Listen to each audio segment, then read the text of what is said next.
Some gold-plated chains would make a nice retirement gift for a very, very good slave. Well, Are you serious? Well, this was written. Are you serious? This was written years ago. Did you just write that? I didn't write it. Did you just say that? No, I read it, yes. You read that? I know. I walked through blood and bones in the streets of Manhattan trying to find my brother. Jesus. Yeah, he was in northern Canada. This is cool. So the news, we're going to talk about That's the news. what I So we have business news. Facebook founder Mark Zuckerberg is facing a $1 billion tax bill this year. Now that's He pays $1 billion in taxes? in tax. That's a lot of money. Good problem to have, right, Yeah, Tom? that's not bad. God damn. Absolutely. $1 billion. $1 billion, that's more than my dad made in his lifetime. Yeah. Unbelievable. This guy's carping about that. In the airport, I met Matlock. Matlock is Andy Griffin. Yeah, Andy, he used to call himself Andy Griffin. Now he goes by Ben Matlock. He really calls himself Ben Matlock. But yeah, I went into the airport and he was in there, and you know the bookstores they have in the airports? Yeah, sure. So he's in there. He's reading one of them big thick books. You know, smart guy. You know. So I'm standing over there. I'm leafing through a Jughead comic. I see him over there. So I think to myself, I say, hey, I'm going to sidle up beside old Ben Matlock. Yeah. And I'm going to grab one of them big books myself. He didn't have to know nothing. Sure. Pretty soon we get in a conversation. We start talking, and I find out how he ever solved that case where Claude Akins killed. You remember, anyways. Whatever. I wanted to talk to him. Right. So take 10 minutes. I'm talking to him. He's very friendly, very outgoing, and everything like that. And it was really nice. Then all of a sudden I realized it wasn't Ben Matlock at all. Really? It's not Andy Griffith? Yeah, just some old man. And now, don't you think that this guy has a moral, responsibility to tell people instantly that he's not Matlock? I don't know. Does he That's a good actually question. I don't know why people are gay. You don't know. Do you know why you're heterosexual? You don't know why. No, I don't know. Wow. Maybe the abnormal gene would be hetero. That's true. Hey, maybe the normal gene would be those Maybe ladies it would be normal to be gay. that cut their cocks into vaginas.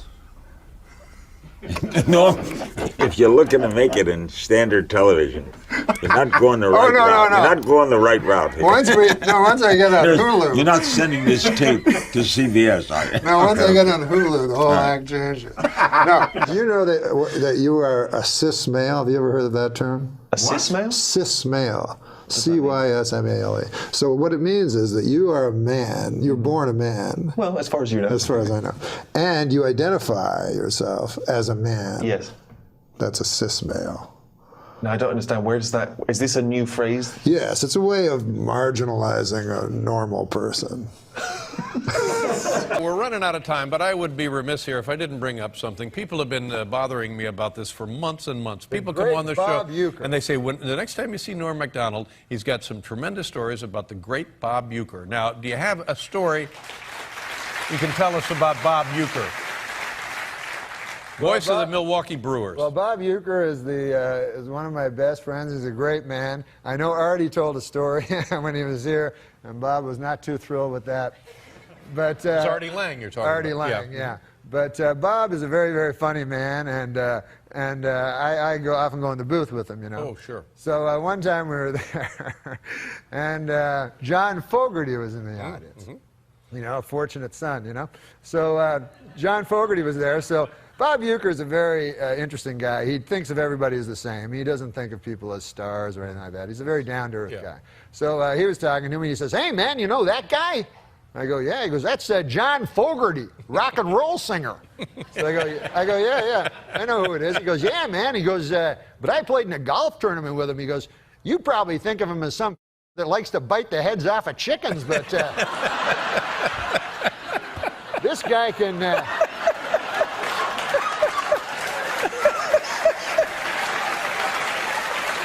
That's exactly how I think of him. This guy can get it out of the sand trap like nobody's business. So he goes, he's got a hell of a set of pipes on him. He goes, come the 7th inning stretch, I'll have him up here. He'll sing for you.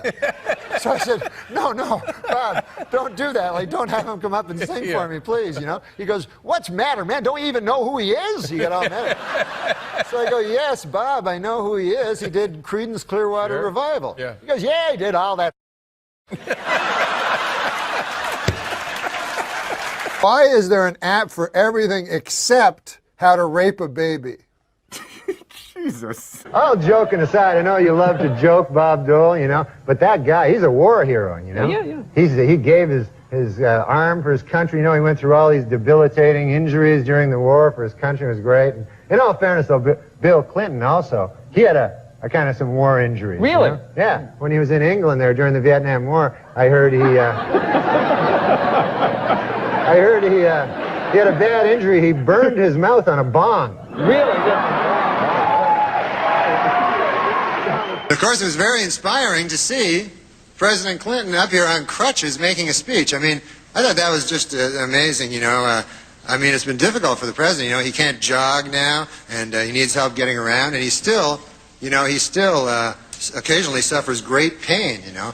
On the upside, you got your medical marijuana, so that's, you know.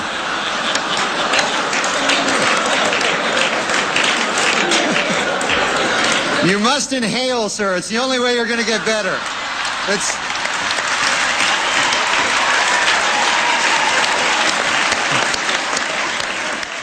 Last week on Larry King Live, Marlon Brando made the shocking statement that Hollywood is, quote, run by Jews. In response, outraged Jewish organizations made it snow in New York in April.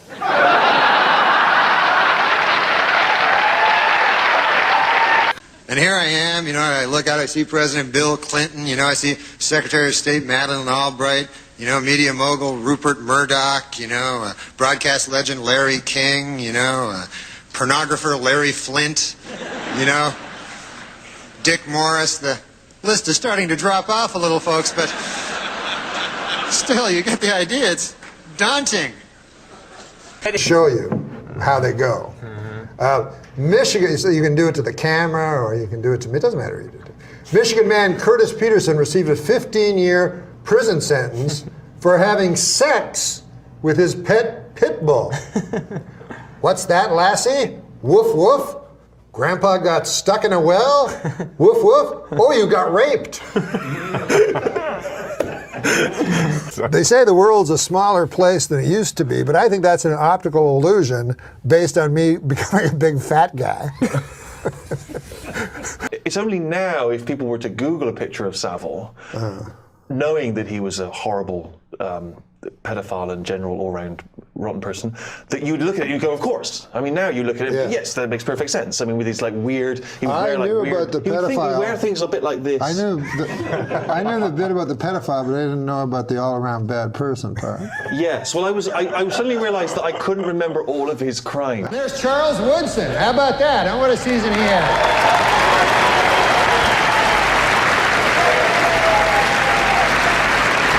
Great, man. He became the first defensive player to win the Heisman Trophy. And congratulations, Charles. That is something that no one can ever take away from you. Unless you kill your wife and a waiter, in which case, all bets are off. Just a word of advice. Have you ever done anything in your long and storied career that you consider specifically to be in bad taste as you look back on it? Maybe at the time you thought it was a good play, but you look back on it and you think that was in bad taste. Well, sometimes, like in stand-up, I'll do jokes that are like one time I was doing this thing in San Francisco and they were all gay people in the audience. They told me, so I figured I'll do. In San Francisco? Yeah. No. So I figured I'd do stuff about gay people so that they could relate to it. Yeah, it's warm up. Right. They love that. And so I was talking about, because I went to this gay pride parade. And I saw in it there were these old men and old ladies like with these signs that said, "We are proud of our gay son," you know? And so I was saying, that's an odd thing to be proud of, you know, because it's not an achievement, you know? It's not like something you work all your life to be gay or anything like that. And I just wondered, I had a hard time believing that these 50, 60-year-old men are actually bragging, you know, at work like they're, hey, Bill, you know, my kid, oh my God, we're proud of him, Johnny. He graduated from Harvard, you know, first in his class, you know what I mean? Now he's articling over at a law firm, and, oh yeah, he loves cock.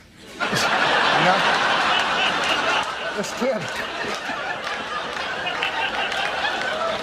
He can't get enough cock in his mouth, his ass, this kid's always cock. I got a picture of the boy here sucking another man's cock. I want to show it to you. Cardio family! Norm MacDonald. Norm MacDonald. We seem like we do a lot of McDonald's on this channel. We do a lot of McDonald's. Ronald? That's Tom McDonald cousin. It is, man. Alright, have we did Norm MacDonald before? Yeah, we have. Yeah. He's had he's been on Family Guy, his voice. What character was he though? I don't know. State symbolized move, slave abolishment. Happy Black History Month, fellas. Yeah. Wow, what a time to do this. Why nobody got on their dashiki? What a time to do Come on, this. nigga. You know what? You know what's Come on, funny? Kira, you know you're on dashiki. Hey, get that right there, right behind you. It's right You the there. African one. In there. I had 2 dashikis when they was Right behind that white hat. Right Fake behind that white hat. What is a dashiki? Oh, there you go, my brother. The Black Pride, I'll put man. that bit on. Well, that's the Jamaicans wear that. Nigga, this is Black Pride colors. Yeah. It's noggin. Yeah, B. He's pouring that mud. This the thumbnail right You heard here. what Brock said? The Pooh Shiesty off of Black History Month. Put the Pooh Shiesty Put the on. Pooh Shiesty on. Where's that, bro? I don't even Put the know. Pooh Shiesty on and put this on. Pass me the That is Glock. terrible, bro. Yeah, Chill. He didn't say pass him the Glock. Oh, let's get to this one. No, relax, buddy. All right. We have did Norm before, but I'm gonna be quite honest here, guys. We didn't post it Norm. Oh, we didn't? Because we was in there straight face because we didn't. I guess he was roasting people. I didn't think he was funny. Yeah, we didn't That like shit that sucked. shit. We But, did not like that shit, guys. He's one of the characters in Family Guy. Before he died. passed away? Yeah, he did pass away. Dead. When did he pass away? Oh, he yeah. had cancer, actually. Oh, did he? For like 9 years. Damn. I think it was leukemia or something like that. Damn, that's pretty aggressive. Let me see when he. Yeah, 9 years is impressive.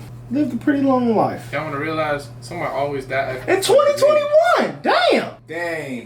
We lost a ton of people in 2020. Yeah, duh. No, it was that Chadwick, COVID. Oh my gosh. Who else went out in 2020? 2020, Kobe. Kobe. 2020 might be one of the worst years in human history. Yeah. Up there with the bubonic plague. Well, we can't say that. Y'all forgot about the yellow fever and they had polio. Niggas was fucked up. They couldn't walk back in the cab. That's just because they had no technology. Yeah, niggas died from flu. Bad. Alrighty, man. Let's And see it was what you war. got, Norm. I just During knew the war Kobe day. died. You're right. Boy, if I go through a whole time of life and never been to war and never have to see a war or my country in war, that's great. Well, we've been in war for a good minute. Oh, yeah, y'all. we have. But not a war that we got drafted like where everybody got to go. Oh boy, they gonna be in jail for dodging it. I ain't gonna lie, a world war, that would be pretty bad. Bro, you hear some shit I'll go out I there said? if they train me to drop bombs from the Let me plane. be at the base. I want to. Well, I think because everybody got a You want to degree be a nigga straight. flight? What's them boys call them? Red? What them boys call them? Good old Red boys. tails. The red. Red? You want to be a red tail? Damn right, I want to be. Hey, I don't want to die. I gotta get my shit up before I fall. You might see some shit coming at this bitch, boy. See, but my shit gonna beep beep beep on my ejectocito, cuz. Shoot your ass off the air. All right, let's go ahead and see what my guy Norm has. Let's go ahead and get it. Looks like a normal guy. Probably have He World does War look like III a out of normal nowhere. 130 years after the Civil War, the state of Mississippi has finally voted to abolish slavery. Representatives say they would have liked to have done it sooner, but they were delayed due to some awfully big cotton crops. They had a big cotton thing. All right. In Colorado this week, Bob Dole warned that if Pat Buchanan is the Republican nominee, the party might lose both the presidency and control of Congress. In response, Buchanan warned that if anyone other than himself becomes president, blacks will retain the right to vote.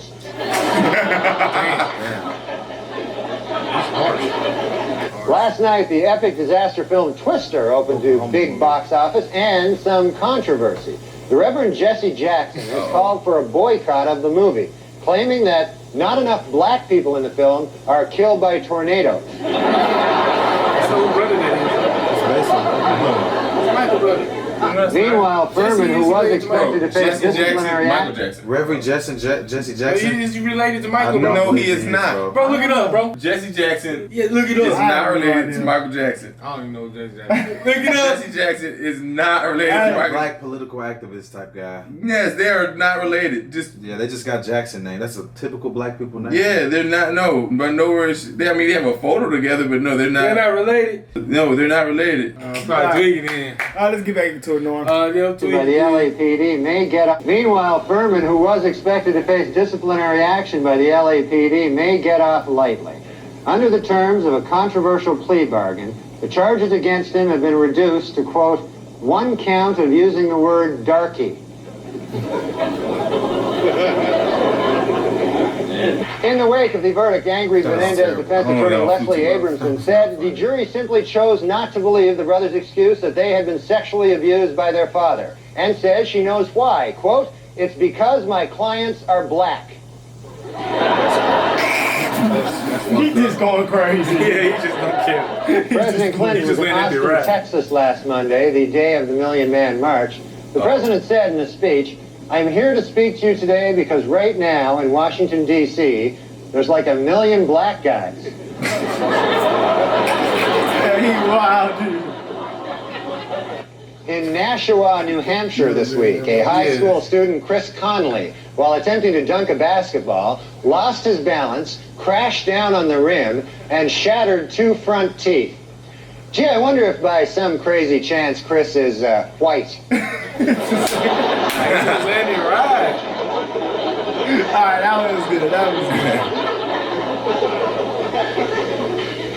This week, as America marked the 50th anniversary of Jackie Robinson's entry into Major League Baseball, there was a sobering reminder that racial prejudice in sports is not yet a thing of the past. In a shocking move, today, all but one of the 125 playing members of the Professional Golf Association has signed a petition to ban African American golfers from the tour. He said all but one. And now a correction to a story we ran last week. Prince Charles is actually the one in the middle. We apologize for that. I don't know why black was black as that. Black is great. Black is great. Black is fantastic. Right? Yeah, I mean, black is fantastic. Even though, they're not black anymore. But then again, we're not white. Right? Right. We're pink like his fucking asshole. Bro, Seen it. All the color of Bobby's asshole deep down. Beautiful. It's beautiful. Roseanne hired me as a stand. I was doing stand-up, and Roseanne said, "Would you like to be on the show and act? You can be Lori's boyfriend." I said, "I can't act." I should have said I could act. Yeah. So anyway, she said, "Well, why don't you be a writer?" But one time in the writing room, she would give jobs to crazy guys sometimes, and she gave a job to African American. I don't know what you call them. I call them African American. That's those 2 words that are never heard in the state of Texas. Crazy guy. That's a joke, son. We're saying African American, and when you say that, it feels uncomfortable, right? Cholesterol. To your tongue. What are you supposed to say? Well, just tell me what you're supposed to say. Right in the house. Well, I definitely would not say the A word. Right. That's what I call it. Yeah. The A-A word. Yeah. African American. Can you do an African American accent? Try, yeah. Okay. We'll give you an African American. Your mom is so fat she developed type 2 diabetes and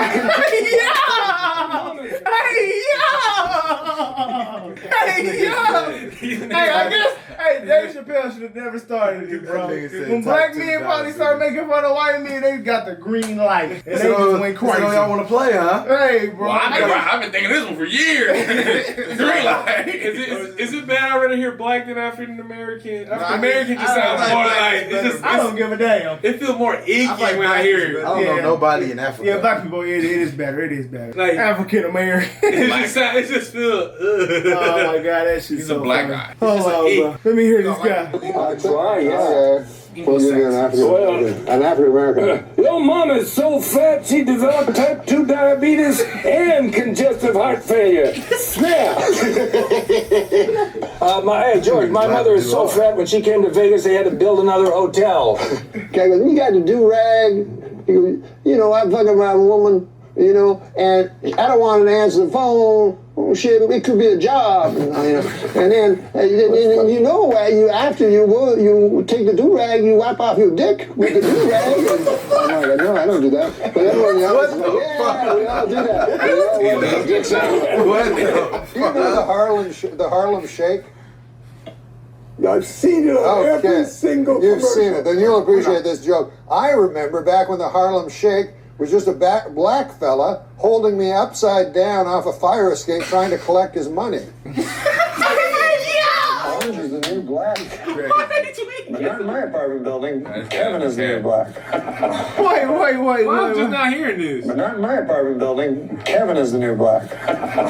But presidential fact. Barack Obama is Somebody at the door? Yeah. Oh my gosh. Okay, Norm. All right, Is that a little change? I mean, look, man. Roseanne. We can't be. I mean, you know, he's definitely. We don't know if he's racist or not, but definitely, it is comical though. Yeah, he is. It is definitely comical. It's crazy. Because I mean, if Kevin, it's just like Family Guy making the same jokes. He just making, you know what I'm saying? Yeah. He just doing it in person. Yeah. I don't know. Maybe one or two he might have crossed the line. Maybe like one or two. He pushed it. Which one would you say? The do-rag was funny. I ain't gonna lie. You take your wash your dick off with the do-rag. Like, what? What the hell? Nigga in there whacking that shit. He mean a nigga whacking that shit with the do-rag. And, He crossed oh, that's the DoorDash? Yeah. You DoorDash? Fat ass here, That's man. crazy. Sorry, guys. You are a beast. All right, man. Do you feel like he's taking it too far, Brock? You feel like he's taking it too far? Are we gonna be black flakes here? No. Are we black flakes? No. I'm tough. I can hear the racist jokes. Hey, the do-rag one was funny, though. I ain't gonna lie to me. presidential fact. Barack Obama is the first president to ever say the N-word as a term of endearment. It's a term of endearment. That's funny. He said he Barack the first president to use the N-word as a term of endearment in a friendly way, saying all the other presidents didn't use the N-word in a friendly way. That's not how George Washington used it. That's not how George Washington used it. She fake laughing. Today is the 11th birthday of President Obama's youngest daughter, Sasha, or as I like to call her, the uppity one. Jesus. Regular Mozart. Michelle Obama has booked a cameo on the ABC show Nashville. Start again. All right. Kids today, I mean, You can't spell ABC. Wow. Did you say BBC? Michelle Obama has booked a cameo on the ABC show Nashville. With this and her appearance on iCarly, I think Michelle's ready to start appearing in films. May I suggest my favorite film series, Black Ass Fuckers? wow. I found the secret to life is there is no problem that a huge... Yeah, you No, I found the secret to life, Bob, and this is it. There is no problem big enough that a huge... That a huge what? No, I found out the secret to life. Yes, oh great one. Yes, and it is this. There is no problem big enough that a huge black cock cannot fix. Hey, yo! He's the first. Huge black cock cannot fix. Take him a second to Dr. get that Dre down. announced that he's the first hip hop billionaire. Regular J. Paul Ghetto. Wow. Two businessmen bought the Milwaukee Bucks for $550 million. They are very excited with their purchase, as this is the only legal way to own black people. Now that is here, and I read that. Well, you're not there. You know how businessmen are racist? They are. Yes, it's them being racist. They not are. you. The two businessmen that bought the Milwaukee Bucks for $550 million are racist, according no, they're to this. fine, man. Well, here's actually a joke about Donald Sterling. All the charities that Donald Sterling donated millions of dollars to are giving the money back to him. Well, that'll show him. Hey, That was funny.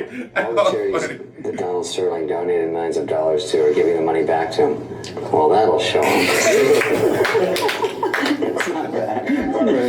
Never trust a black guy wearing a Dirk Nowitzki jersey. In Game 1 of the Western Conference Finals between the Mavericks and the Thunder, Magic Johnson said that Dirk Nowitzki is playing like he has 3 legs, which is a nice way of saying he's playing like a black guy. Yo! That's crazy. Show Oklahoma City second round NBA playoffs. Great dunk from Westbrook. Though I'd be more impressed if he weren't young and black. Moscow Roy Jones Jr. is down. Boring. If I wanted to see an old black guy get punched in the face, I'd look out my window. Oh, wow. Eastern Conference final in Miami, and LeBron crushes Kyle Korver in transition. Always shocking when a black guy running forward is faster than a white guy running back. Usually I pick the bigger, blacker guy. President Obama is a phenomenal player at basketball for a president of the United States. But I think he's just mediocre for a black guy. Hey, what about bringing in Jackie Robinson? Only team with a black guy on it. That's not cheating? No way. No way. Where I grew up, that's cheating. Last week, Indiana Pacer Danny Granger called Joakim Noah of the Chicago Bulls a coward. Now, where I come from, those are fighting words. But I have no idea how the black community views them. Middleweight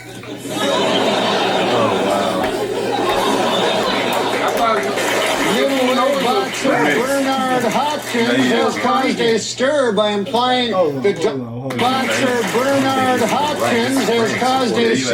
implying that Donovan McNabb is not black enough. The two men have decided to settle their differences with an old-fashioned game of who cannot catch a cab. Hey, yo! Norman, why? Everybody's bringing up these licenses for illegals and that they need to have them. And my question is, where are they getting the license plates? Obviously, we're letting them register vehicles without licenses. And in this day of car bombs and stuff, I don't know if that's a good idea. Thank you, Dan from Boise. Norm, what's your feeling? Well, I know that the New York Governor Spitzer, I'm trying to get to learn things, but he doesn't want to issue licenses to illegal immigrants, you know, and I don't know how the hell you're going to get a cab in New York City anymore. It's hard enough, you know, for me especially as a black man.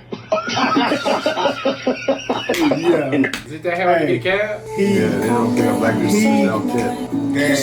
I hate to say it. Huckleberry. Makes logical sense to me. I hate to be the one to say it. Hold on. I heard something about they wanted to take the N-word out, right?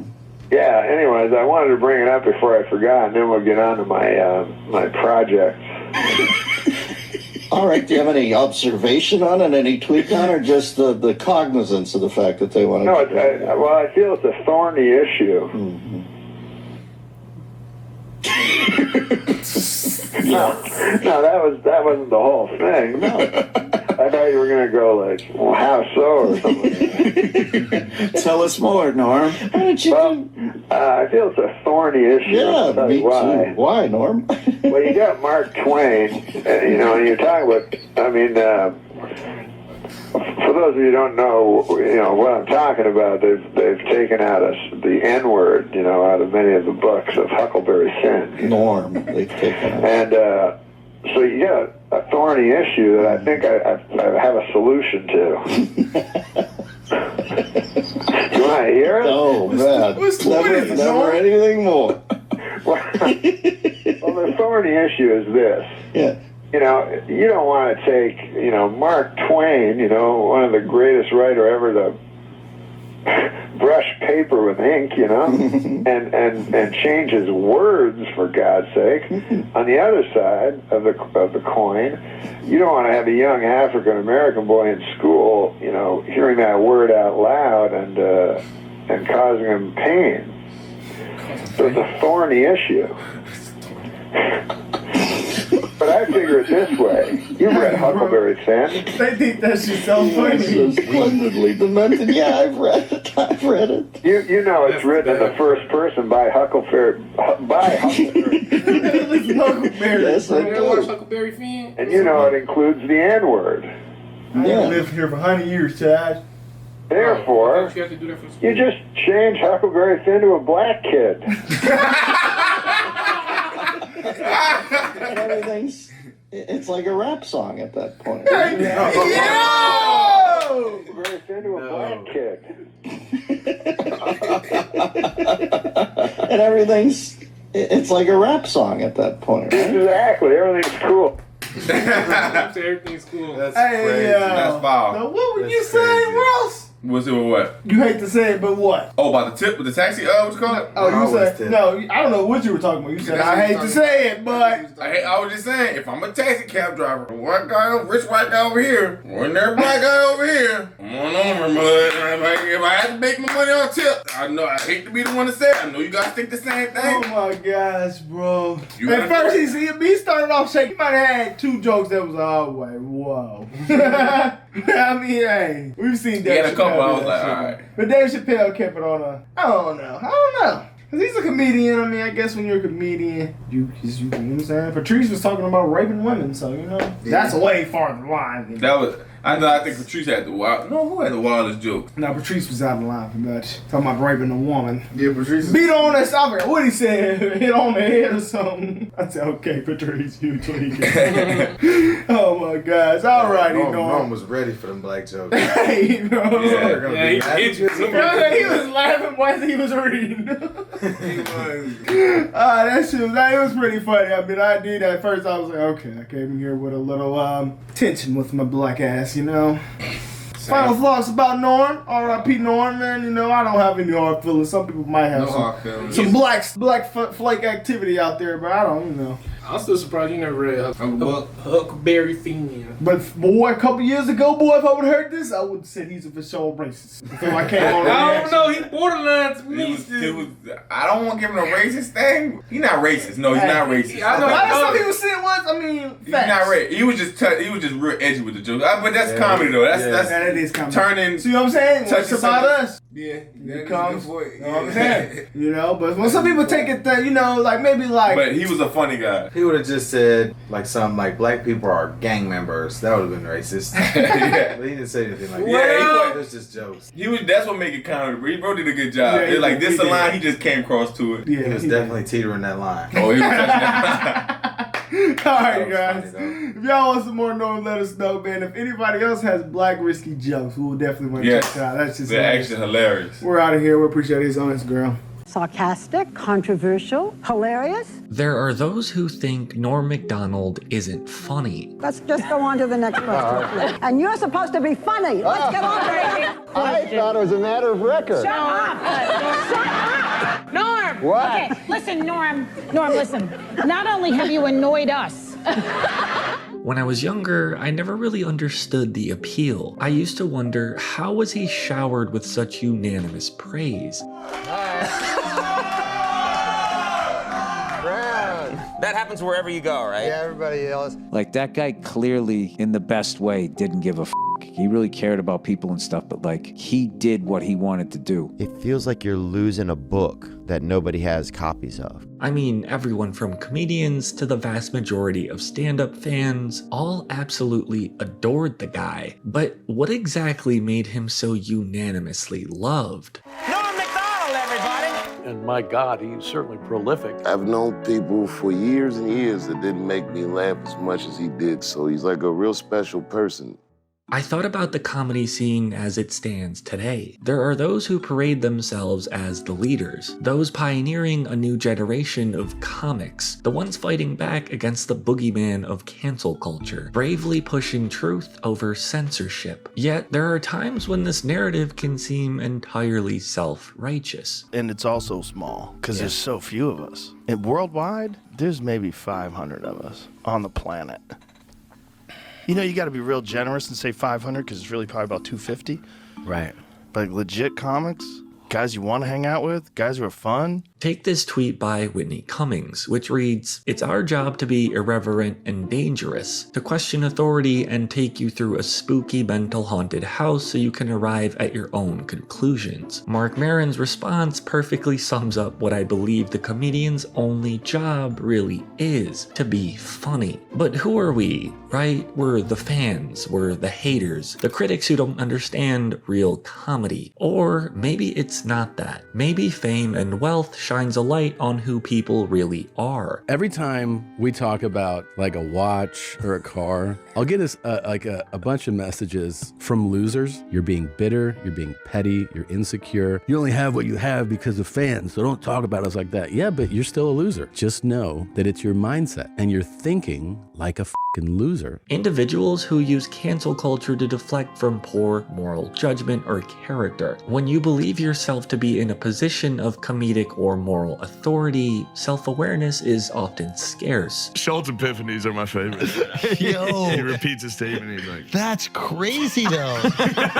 Is it safe to say that you haven't made it until you've got like highly produced like YouTube hit piece videos made about you? yeah, that's the move, man. It sucks. It sucks. Those videos suck. You're convinced that the majority of criticism is cloaked in pent-up jealousy. Surely it's not my material that isn't funny, everyone else just doesn't understand the bit. And he goes, well, wouldn't bother you if it wasn't true. He's like, people call you a hack, does that bother you? I go, oh no, absolutely not. I'm not a hack. I'm a really talented comic. A lot of the comedians are missing the one major key that allows them to resonate with the average person, and that is humility. I feel some comedians, their goal is to be smart. And the funny is like a collateral thing. Play the dumb guy, play the everyman. Nobody likes a guy smarter than them. But I only want to do stand-up in clubs. I do not like theaters. To me, it's a small man on a big stage, and I can't fill that space. I'm not Robin Williams, I'm not Gallagher, you know? The most important thing in live performance is interacting with the audience. I always talk to the audience now because, you know, they can see my specials, but if they see you live, they want interaction. Now, it's not all comics who develop crazy egos and begin to lecture you like they're the protagonist of stand-up. And there's a very specific mindset that takes place. When I'm in front of the keyboard, I can just zone in on the page and I'm thinking about every word. As you're writing each individual word, you're pausing in time. Yeah. There are those who just want to laugh and tell jokes, which at its core is the whole point. Some of the best jokes are the most relatable, but as some comedians get bigger, they forget how to connect with people whose yearly income isn't in the 7 figures. It's to make it somebody else's responsibility. I don't know, just telling somebody to do something feels so uncomfortable. What? Yeah, I know. You guys don't have to laugh. Do you pay them to? Well, they laugh when they want. What's so funny? You like telling people what to do. Okay, there you go. Often changing over years to become either resentful to the craft or bitter towards the public. Then there are those who don't. Those who have maintained an honest approach to both themselves and their fans. It's weird for me to rail against cancel culture. And I don't want to be on the other side of it where it's like, I'm a free speech guy, I'm a f***ing... It's like, dude, I don't want to be involved in any of this. I just want to do comedy. Those who have spent decades in the limelight and remained humble. Norm MACDONALD is one of the best examples of this. He's always been painfully himself. And then I got a little teary. I choked up with, I didn't realize I was going to choke up. And then I certainly didn't realize I was going to tell him I love him. I said, I love you. I say in truth, I love you. There are those who say things to push back against censorship, whose speech and persona is curated to show that they're both edgy and advocates of free speech. If I have offended anyone, and I'm sure I have, then I don't apologise for it. Can I end my career in 8 words? What do you think? This next joke might get me cancelled. Norm is different. He tends to say whatever's on his mind. Oh, hey, you wouldn't believe it. Who got killed? The crocodile hunter. Please don't make me laugh at this. He was 44 years old. I'm like, that's a ripe old age for a crocodile hunter. He's not attempting to portray an edgy vibe, he's just being Norm. Comedy, at the end of the day, is subjective. You should be able to say whatever you want, you just have to make it funny. And in true Norm fashion, he'd often do exactly that. Oh, don't laugh at 9/11 again. I tried to tell him not to laugh. Adam. I know. I walked through blood and bones in the streets of Manhattan trying to find my brother. Jesus. Yeah, he was in northern Canada. Now, Norm is not exempt from using shock value to get a reaction from his audience. His podcast was scattered with moments where the guest would become visibly uncomfortable. You're doing this. This is your life. And don't call me again. I don't care about anything. You don't call me again. There's no last minute fill-in. There's nothing. Thank God we're only reaching 50 people. Super Dave, I just wanted to tell you, Alfred the Great may well be the greatest monarch in the history of England. The worst? Richard the Goat Here's the thing though, the guests often don't expect it. When Norm is presented with an opportunity to deviate from an expectation, he takes it. I feel comedy is surprise, right? Of course. That's the funniest thing, something they don't expect. If all these people came to see me to laugh and then they don't, that's a big surprise. Take the roast of Bob Saget. Everyone who came up to roast was savage and vulgar in their delivery. Jeff Garlin is a very fat Jeff's so fat, his last comedy special was shot in IMAX. He has 2 daughters in college and 3 girlfriends in high school. These were personal and brutal takedowns that aimed at upsetting the targets. Norm's delivery, however, was a bit different. She may be a vegetarian, but she's still full of baloney in my book. No, but Bob has a beautiful face, like a flower. Yeah, cauliflower. Even when prompted by Bob Saget to do the show, it didn't feel right insulting a friend. Because it was a roast for Bob Saget, right? Who's a friend of mine. Yeah. I guess I don't like roasts. And although the crowd wasn't entirely on board, other comics certainly were. I mean, what were you thinking? Because it got very popular, and everyone thought it was so fucking, it was like they put it was like genius. But Norm rarely pulls punches when he feels like it's deserved. He spent 5 seasons on SNL and was the host of the famed segment The Weekend Update. His favorite topic seemed to be that of the controversial O.J. Simpson. Police have released this sketch and would like to hear from anyone who has seen it. This week at the O.J. Simpson trial, the infamous bloody glove was finally introduced into evidence, and O.J. didn't help his case any by blurting out, "There it is, I've been looking all over for that thing." Now, while the audience loved it, the executives at NBC did not. So in '97 and halfway through the season, he was fired from the show. Even when discussing it on Letterman, he still made light of the whole situation. I'm firing you there from the show, and then I said, "Oh, that's not good." Yeah. And then I said, "Why is that now?" And he goes, "Oh, you're not funny." I said, "Holy Lord, that's even worse news, Instead of ranting like what was expected, he stuck to subverting the audience's expectations. I started to think about it, and plus I drank a lot of whiskey. But then the next day I sobered up and I remembered, that I still had some whiskey left.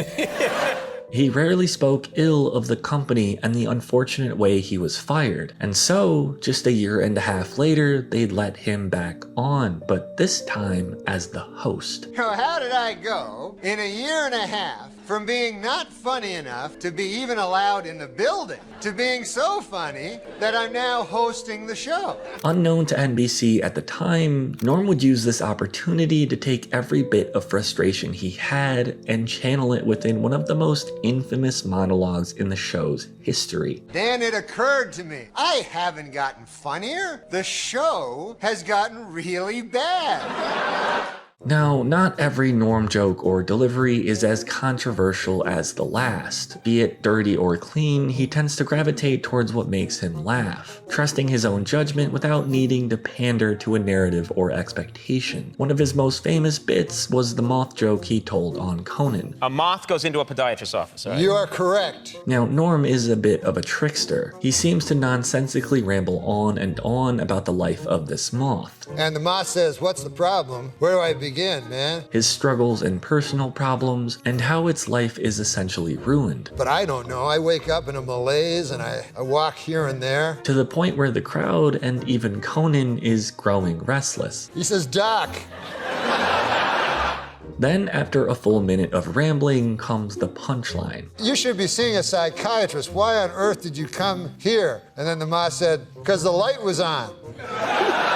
It has absolutely nothing to do with most of the joke. Norm just thought it would be funny to bait everyone into this intense anticipation and deliver a punchline irrelevant to the entire last minute. He's a master at subverting your expectations, even to a point where, to some people, it's hard to tell when he's being serious and when he's doing a bit. You never knew he was setting something up or not. We were just hanging out, and all of a sudden it'd be like this punchline out of nowhere. But Norm isn't just known for his comedy. He's also a deeply empathetic individual. A lot of comedians were often the class clown and used comedy to cope with the traumas of their life experience. Norm was well adept at coping with existential dread. I've seen more sunsets than I'm going to see. Let's be honest. Are you having a crisis about mortality and stuff? Well, because I've heard that you've been comfort eating. That's not good. I have had for a while. I've worried about, yes, mortality. But who hasn't, right? This emotional turmoil, paired with decades of introspection, has given him a near unparalleled amount of wisdom. Like my worst moments in life is when I get up late at night and go in the bathroom and turn the light on and look into my own eyes. You know, you try to keep it at bay. You try to keep all those thoughts at bay.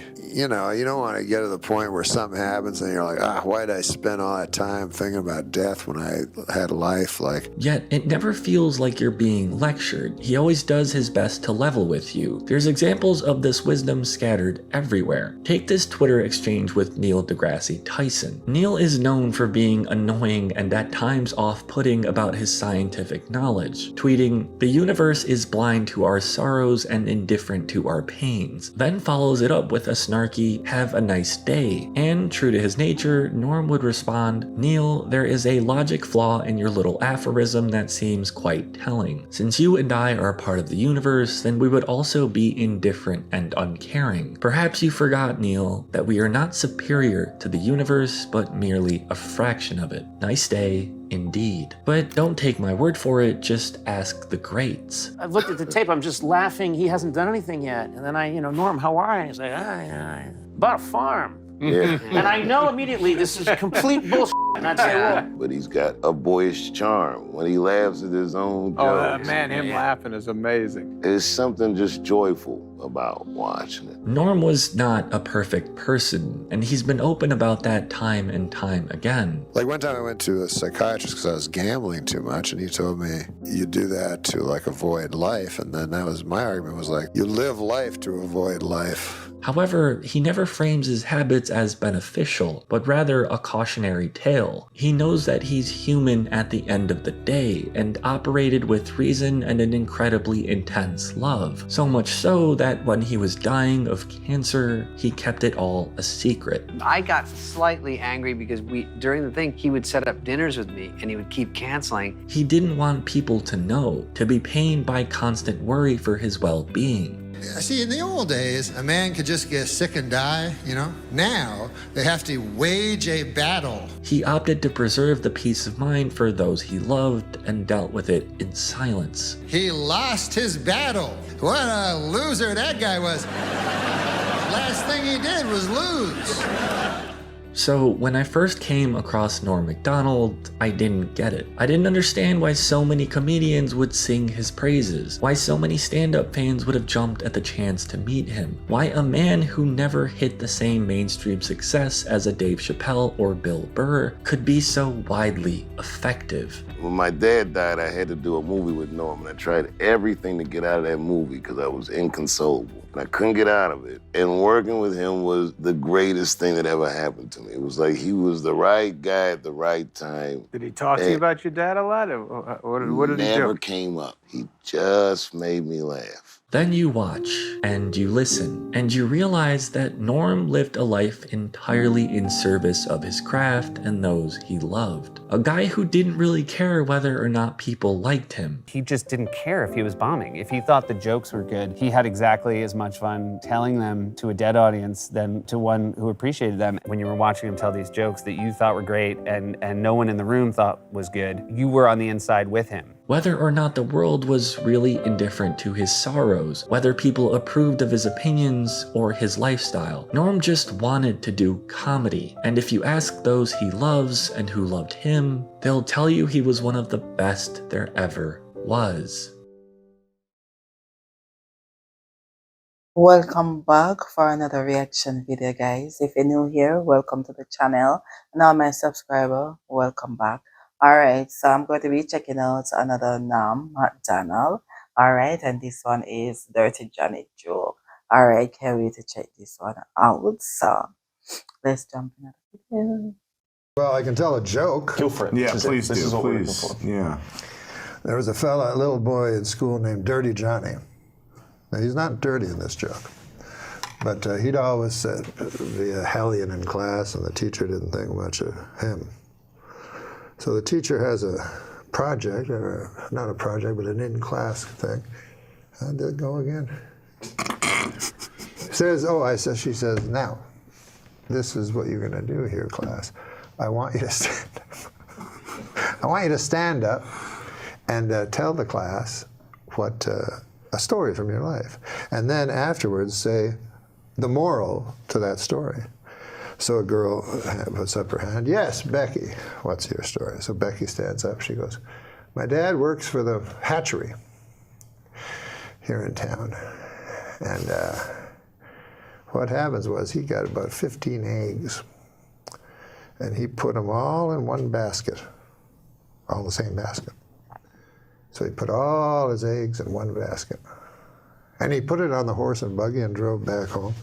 And by God, Becky says the bouncing and all the eggs broke. Well, that's a good story, the teacher says, but what would the moral be to that? Becky says, well, the moral is, don't put all your eggs into one basket. But goddamn, says the teacher, that's a good one. Anybody else? Marjorie puts up her hand. Marjorie, what's your story? She says, well, my dad worked for the hatchery, as most, all of us. Thank God for the hatchery. She says, or we'd all be lost. But anyways, my dad knows that eggs become chickens. And so he was counting his chickens, and he added in the eggs, you see. And then he put them on a horse and buggy to go to town, and they all broke. Well, what's that lesson to that, the teacher said? Yeah, I bet that's what he's going to say. Don't count the egg before them hatch, or don't count the chicken before them hatch, something like that. I guess the saying always go, right? She can't understand.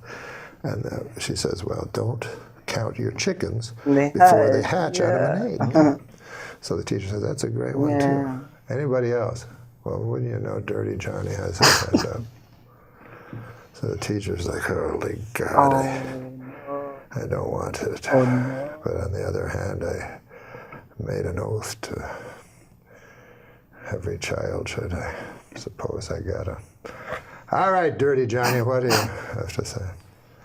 Johnny stands up. Stories about my Uncle Terry. He never worked at the hatchery. On account he was in Vietnam, and he got disability. He don't even like people who work at the hatchery. But the story happened far from these shores, in a little town called Da Nang. Terry was not well liked. His whole troop left him, abandoned. And he woke up in the weeds, and all they left him with was 3 bottles of Jack Daniels, some weapons. Terry stood up, downed one bottle right away. Said, if I'm going out, I'm going out. He took his Balishnikov and a couple of Glocks and his 2 bottles, and away he went. He found a town. And he didn't know if it was Charlie or if it was one he was sent to protect. But all he knew was he had hate in his gut. So he started firing. And he fired the Kalashnikov with an arcing kind of, like a farmer would with hay, with a scythe. And sure enough, the men fell like hay before him. What? And then the women, and by God, I'm ashamed to say it, but then the children. And finally, all was left was Uncle Terry standing in the mud and the blood and the glory. And he touched his pants, and it was wet, and he said he was ashamed. He felt shame, Uncle Terry, for he'd pissed himself. Well, he touched it again. It was not urine at all, but ejaculate. And Uncle Terry felt pride where shame once was. And the teacher's like, good Christ, what kind of a story is that? What the hell is the moral to that? Oh, well, he says, when Uncle Terry's been drinking, you don't fuck with him. Now, especially if you work at the hatchery. So listen, guys, this has been fun, hasn't it? This has been probably my It's just been good. It saves me a trip to my senile uncle. Oh, man. No. When Uncle Terry's drinking, don't mess with him. He wipe out a whole town. What? And even wipe out the whole town and ejaculate on himself. What the crap? What the crap? Dirty Johnny. I wonder the teacher doesn't want, like when he raised his hand. I doesn't want to listen to his story. Dirty Johnny. Okay. All right, guys. Now I'm for you. All right. I'll catch you in another one, guys. It's always something good now telling these stories. Okay, guys, don't forget to live, love, laugh, and to learn. Catch you in another one. Thanks for watching. Bye. Well, thank you very much. I'm very excited to be here, and I was asked to host the ESPYs this year. Yeah, hi, that's my name, Espen. When I was asked to host the ESPYs this year, folks, I said yes immediately for one reason and one reason only. This show has interns.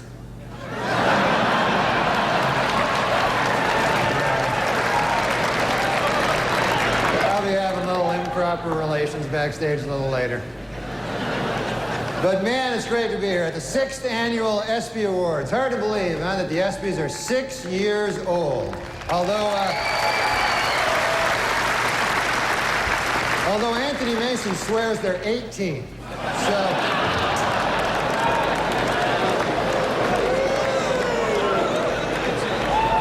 Yeah, he'll be having sex with the ESPYs in about 12 years. So. I was a little late here tonight. I took a cab to the theater, folks. And I don't know if you've ever been in these New York City cabs, but I got one of those cabbies, couldn't speak English, Saw his name there on the dash. I couldn't even pronounce it. I think it was something like Hideki Arabu. Something like that.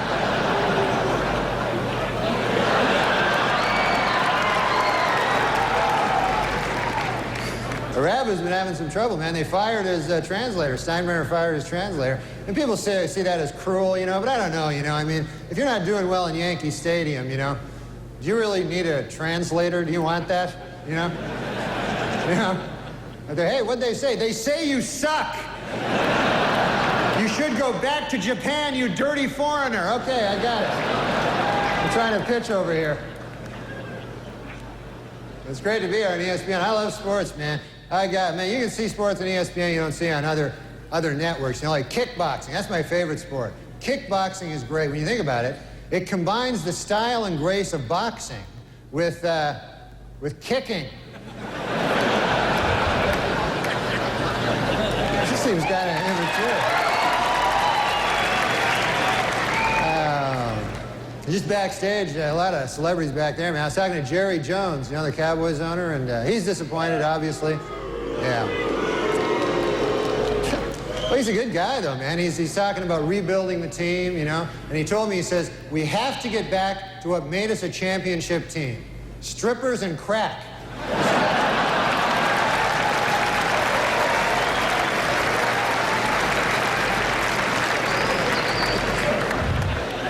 Hey, have you heard about this? Ted Turner and NBC plan to start their own rival football league to compete with the NFL. And not much known about the specifics of this new league, except for this, it will suck. They know that. So they might have trouble, you know, getting advertisers when we know it will suck. And of course, congratulations to the Denver Broncos for winning the Super Bowl. How about that?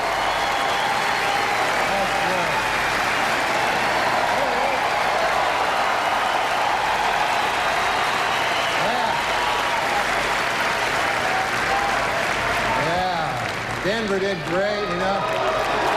There he is. I love the Denver fans, you know, because for one thing, they don't wear food on their heads. That's nice.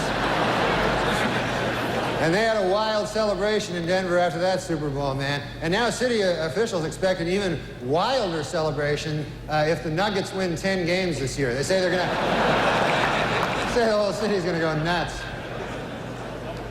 Yeah, the Nuggets are having a bad year this year, man. Matter of fact, they're making a film about the team. They got a pretty catchy title. It's Black Men Can't Jump Either.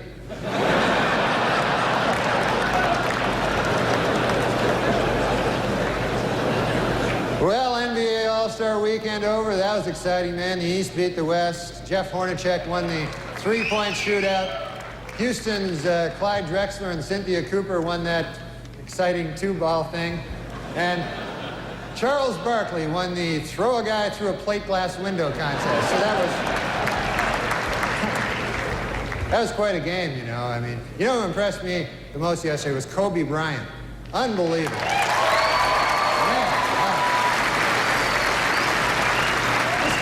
This guy's amazing. 19 years old, the youngest starter ever in the All-Star game, and he played so well that today he was named spokesman for NBC's new public service campaign called Screw It, Who Needs College? Of course, the biggest story in basketball, no question about it, Michael Jordan may retire. Yeah, Michael Jordan may retire after this season, and it's terrible news for Bull fans, you know, but it is terrific news for golf hustlers. They're happy about it. But Jordan is very serious, though, about leaving. In fact, he's already called the Hall of Fame to make sure that his plaque bears his basketball nickname, Air Jordan, and not his baseball nickname, Senior Crappy.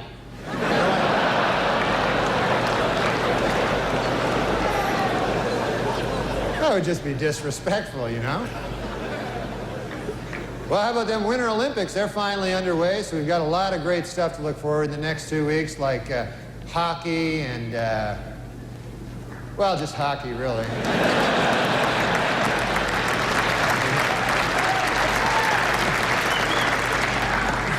I was watching last night, I saw speed skating, and my goodness, you know, could the outfits they wear be any tighter? Holy Lord.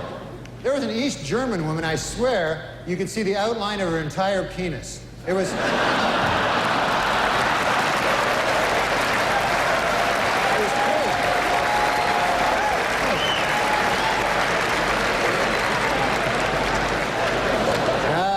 Goodness. Well, there's all kinds of sports celebrities in the audience tonight. I see Tiger Woods right there. Tiger Woods, how about that, huh?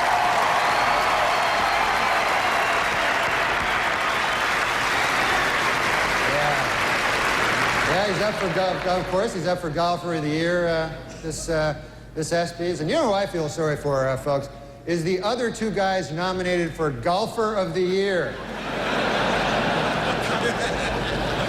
You see these guys getting ready, you know, it's like, hey, honey, have you seen my tuxedo? No, not the good one. The one I wear when I'm going to get my ass kicked. Have you seen that one?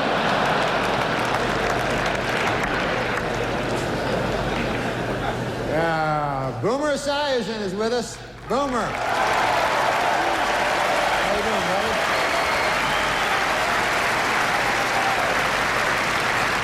buddy? Boomer, of course, will replace Frank Gifford on Monday Night Football next season. And Frank told reporters that this will allow him to spend more time with his wife and children. Then he broke down and cried for 45 minutes. So.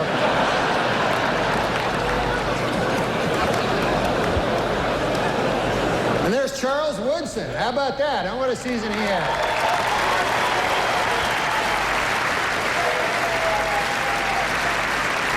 Great, man. He became the first defensive player to win the Heisman Trophy. And congratulations, Charles. That is something that no one can ever take away from you. Unless you kill your wife and a waiter, in which case... all bets are off. Just a word of advice. Folks, before we can begin handing out our awards tonight, we must... But anyways, it's time to read jokes. Yes. We read jokes on this show, Nick. All right. It's easy. Then you don't have to think of them yourself. I love it. I hate thinking. To read that thing. Can I read it now? Yeah. A Florida University student was caught streaking on campus and apparently told police he was on acid and asked them to cut his dick off. Boy, these kids today are crazy. In my day, we didn't need drugs. We would just cut our own dicks off. Yeah, you didn't need no fucking acid and shit. The show has loosened up considerably. I noticed I was watching Oprah and Dave talking about weed and booze. I don't do either of those. The hardest drug I ever did, LSD.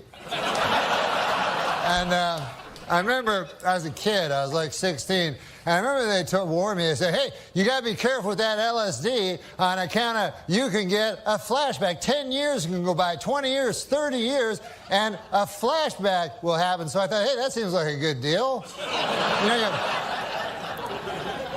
you tell me I buy a drug for $5, I eat it, I get high, and then 20 years later I get high again?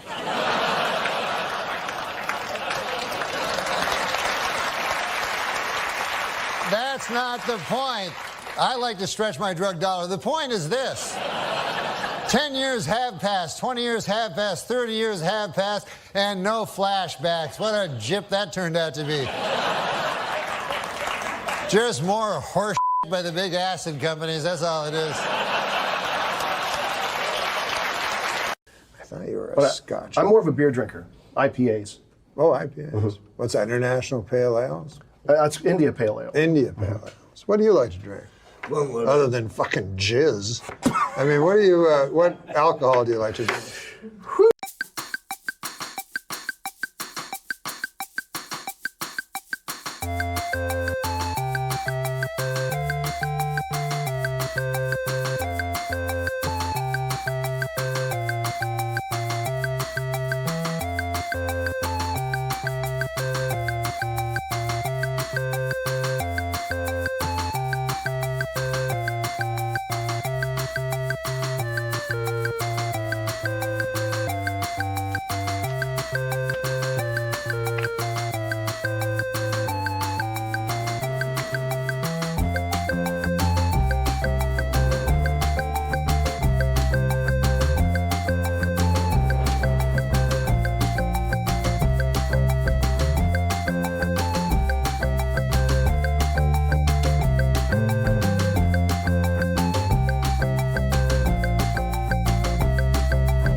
But I don't.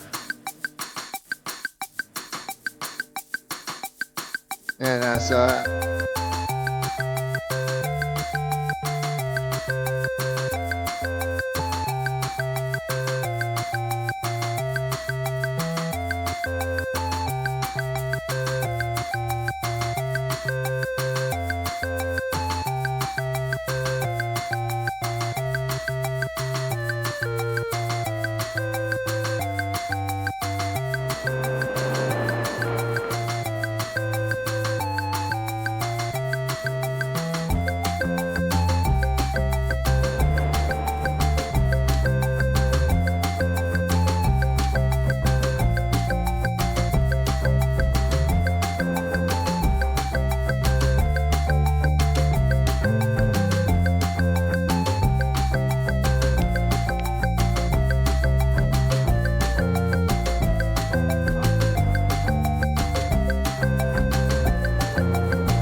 Fun.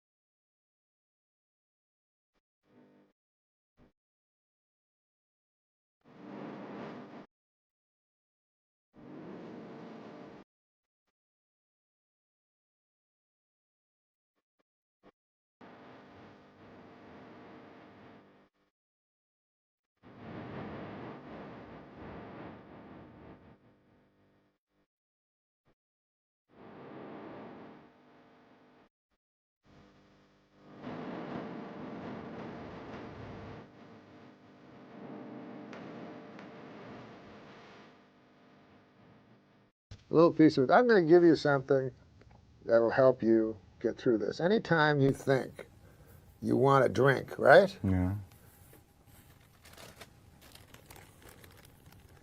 Is that what I think it is? I don't know. Do you think it's cocaine? Yep. Well, you're partly right. It's cocaine, and there's also a lot of baby laxative.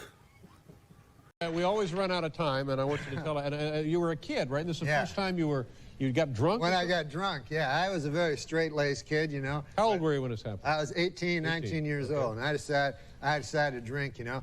And I was out with my buddies at a bar. My God, we started drinking. They had those shooters, you know. Mm-hmm.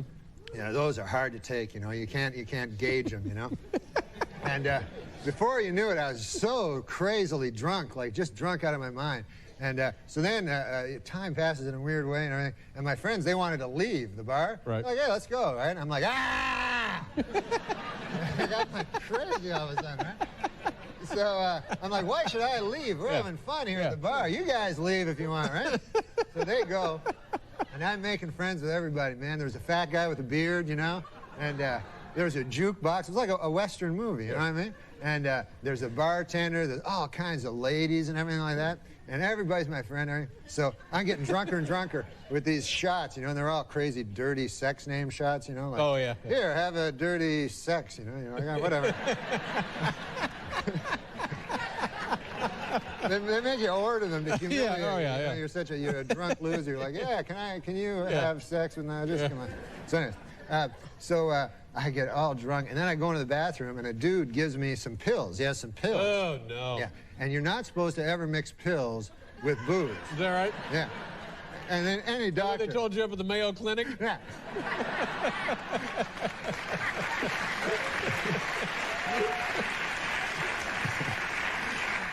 But this guy was not a doctor. He was just a guy I met in the bathroom.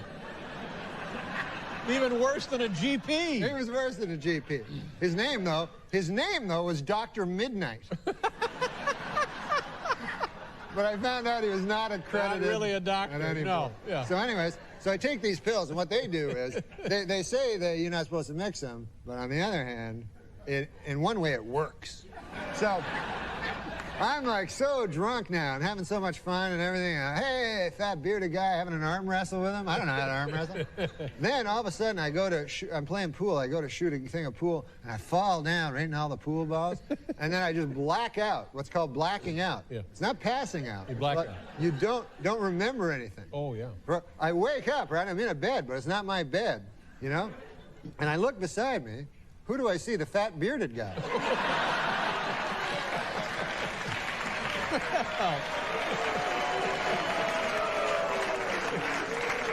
So I go, holy Lord God, I had sex with the fat bearded guy.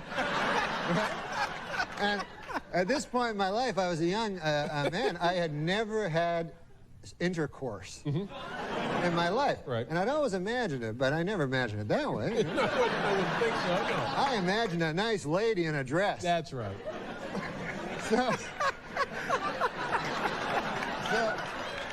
But there's got to be a first time for everybody.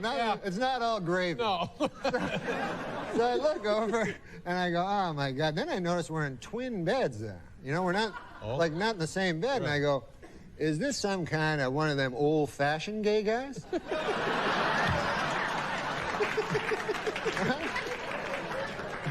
I don't know. There's no such thing. No. Gay guys are generally not old-fashioned. They're right on top of the latest thing. They're happening. They're happening. They're happening. Right on top of the latest thing. Yeah, That's right, on Norm. And they're so ahead of things, they have sex, and they don't even use a lady. So anyways,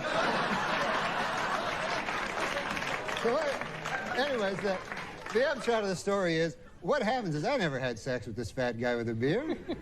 This guy had checked me into a rehab. This guy was like a dirty drunk, and he took me for a dirty drunk too, Sure, yeah, right? yeah. So I'm like, what the hell? He says, yeah, man, you know, I'll go here and rehab, man. It's good for both of us. And I'm like, yeah, God. So I had a big, like a robe on and fluffy slippers. They wouldn't give me my clothes, right? Oh, how long were you in They had there? a bag of my clothes somewhere. They wouldn't tell me where it was. Would they let you out? No, 3 days I had to stay. 3 days? Yeah. That's awful. They made me go to what is called an Alcoholics Anonymous meeting, right? And I get up, I go, hey, I'm not an alcoholic, which it turns out is what a lot of alcoholics... They all say that, yeah. I said, the fat bearded guy, there's the alcoholic right over there. And how long did you guys date? No!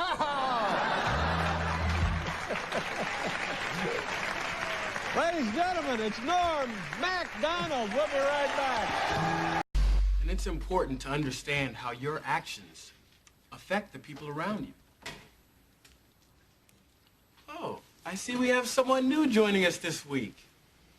Would you like to start first?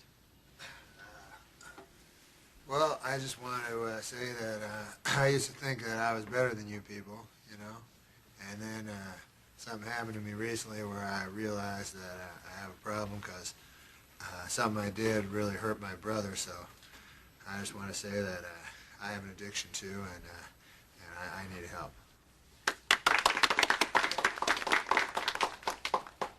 Hi, my name is Tony, and I haven't had sex with a dead person in over 2 weeks.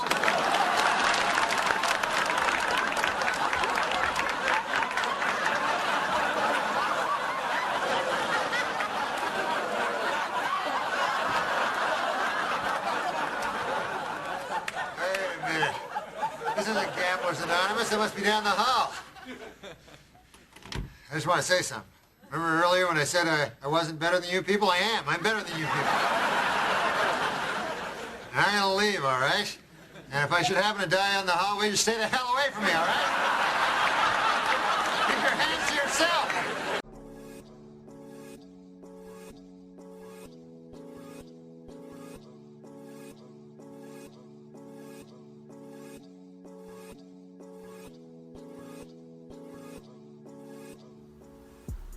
Yo, what up? All right, so we got another one from Norm MacDonald. Norm MacDonald. What do we got? This is San Francisco. Okay. Norm's time in San Fran. Yep. Yeah, man. Heard a lot of stories from San Fran. We have. Dave Chappelle's told us a couple from San Fran. Well, let's hear Norm's. Literal destiny he has a date with. But anyways. Rest in peace. Truly. Shit. Oh, man, yeah. Norm. One of a kind. Definitely. Crazy perspective. You know what I mean? Oh, man. Yeah, this nigga went in on OJ for so long. Right.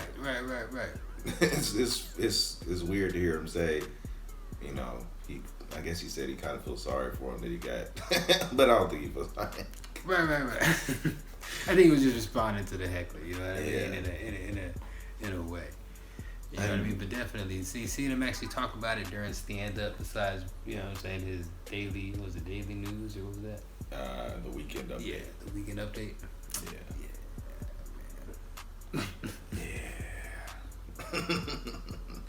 Yeah. Norm. Damn. It was hilarious. Jesus Christ. Yeah, man. Naturally funny.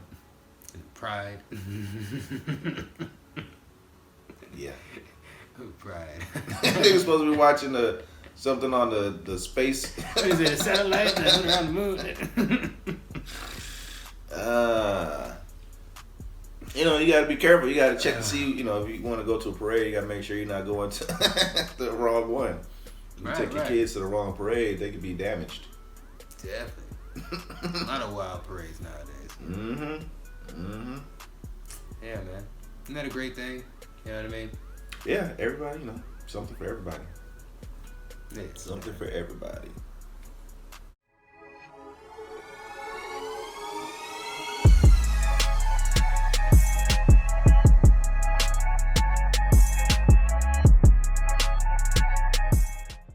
Please like, hit that button, and please hit that button. Subscribe. Wait, what? That was cool. Keep that in there too. Wait, what? That was cool. No, I'm not keeping wait what. Wait, what? Are we back? We're back, guys. We live.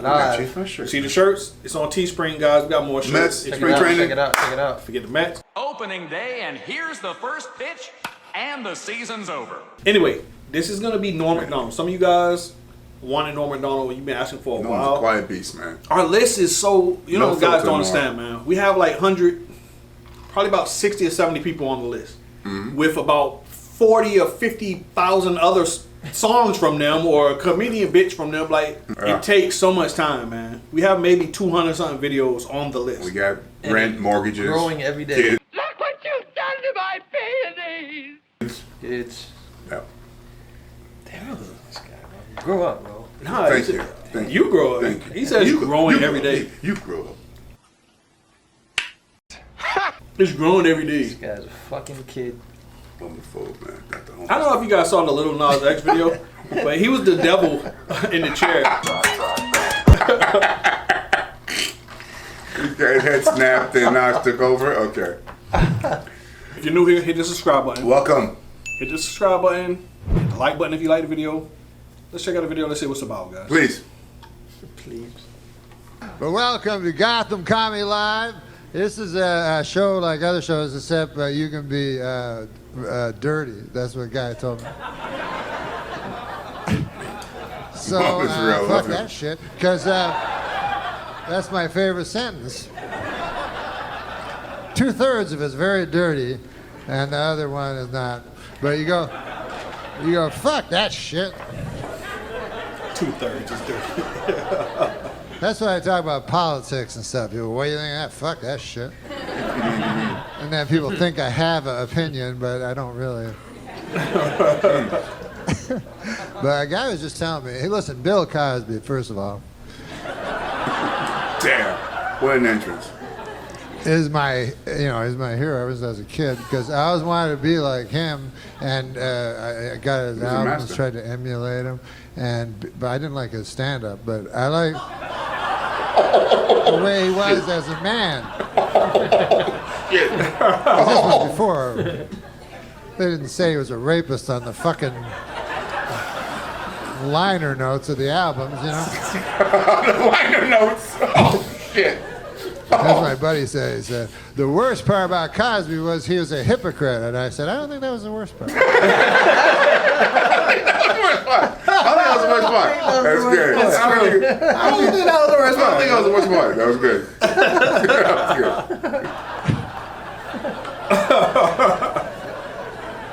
To me, the worst part was the raping. Way up high. And then the second would be the drugging. And then the third would be the scheming. But anyways, hypocrisy would be way fucking down the line, you know, like on the 4th page or some shit. The 4th page. Like, I'm no expert, but I think probably most rapists are hypocrites. He's getting deep now. You know what I mean? A lot of guys. He's getting big picture. I'm no He's getting big picture. Most rapists are hypocrites. Are hypocrites. That's putting it lightly. I like to rape. I don't give a fuck. I know it's not a politically correct thing to say, but I like raping. But I like raping. Oh, God damn, at least he's not a hypocrite. That's the worst. That's the worst part of it. The worst part. But he, imagine you're a girl. Some of you will be easier. Damn. No, imagine you're a girl. You're in a gift shop in Vegas or some shit. Go, I'm gonna buy this snow globe for my. Oh, it's the most famous guy ever, Cosby. You know, Cosby's there, and he's like, "You want to go to my room? It's the biggest room ever." And so you go, "Yeah, of course I want to go to your room. Biggest star ever, biggest room ever. What the fuck?" You don't even have to be a girl. You fucking go. And then you go up, and then you're like, fuck, look at this. I've never seen... And he's like, you want a glass of water? You go, yes, that would be nice. And then you go, why is it purple? Damn. Okay. Why is it purple? Glass of water. Yeah, sure, of course. But it's true, though, what he's saying, though. A lot of people were like, oh, they girls knew what they was doing. Don't get me wrong. Obviously, some of them wanted to bang Cosby. Right. And they went to his house and stuff. But the crazy thing about Cosby is that I still believe he drugged them. Even though they was going to bang them anyway, he drugged them and then had sex with them. You have people that are crazy like that, bro. Yeah, that's what they get off. There's a psychological thing going on. Because you didn't have to do all that. Darren Sharper, the dude that played for Green Bay, the safety, going around town and drugging people and doing the same thing. Bruh, he's a good-looking, young, rich person. Why? Football athlete, star on TV and everything. Doing money every day. And he was doing that also. Like, they get a kick out of that.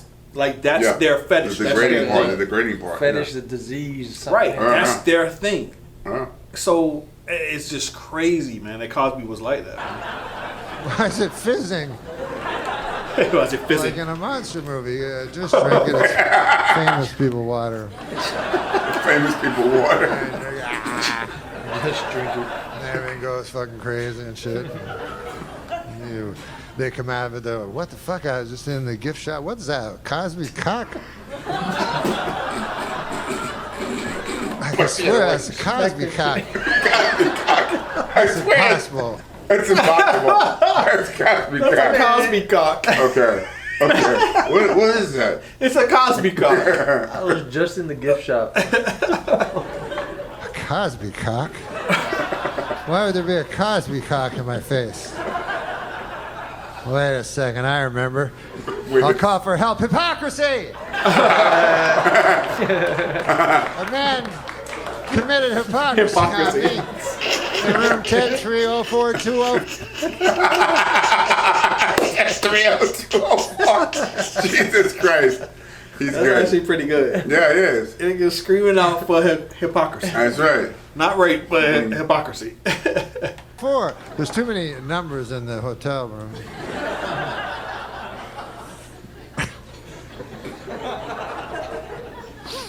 God damn. Cosby. But when you think about that show, people go hypocrite and shit. But in a way, when you think about the show he had a regular fucking life.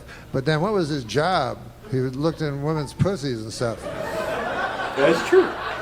And you never saw it. They never showed you that part. Wasn't he was a gynecologist, right? Yeah. So in a way, maybe he wasn't a hypocrite. In a way. I don't even know what's wrong with hypocrisy. I thought about that. What's the problem with hypocrisy, you know? People always against it. Go, you know what I hate worse than anything? Hypocrite. But imagine your life if you weren't a hypocrite. You know what I mean? Like if you had a kid, you go, okay, Billy, you're 7 years old now. You know what I mean? And then you tell them who you really are. Billy. That's not a good idea. Yeah, sit down, Billy. I'm going to tell you some evil shit I did through most of my life that I've been keeping from you. So Cosby was a hypocrite. But it's like one of those little things. You know when people do like real bad things and then they add on a little thing? It happens a lot in crime and shit. Like I remember, I'm just swearing because I can. Like crime, fuck it, shit. But sometimes a guy will commit a heinous crime, then they'll add like some fucking, like I remember Richard Speck. You know, some of you are old enough to remember this guy. He busted into a house full of nurses, raped and killed 9 nurses. He was charged with 8 counts of rape, 8 counts of murder, 1 count of breaking and entering.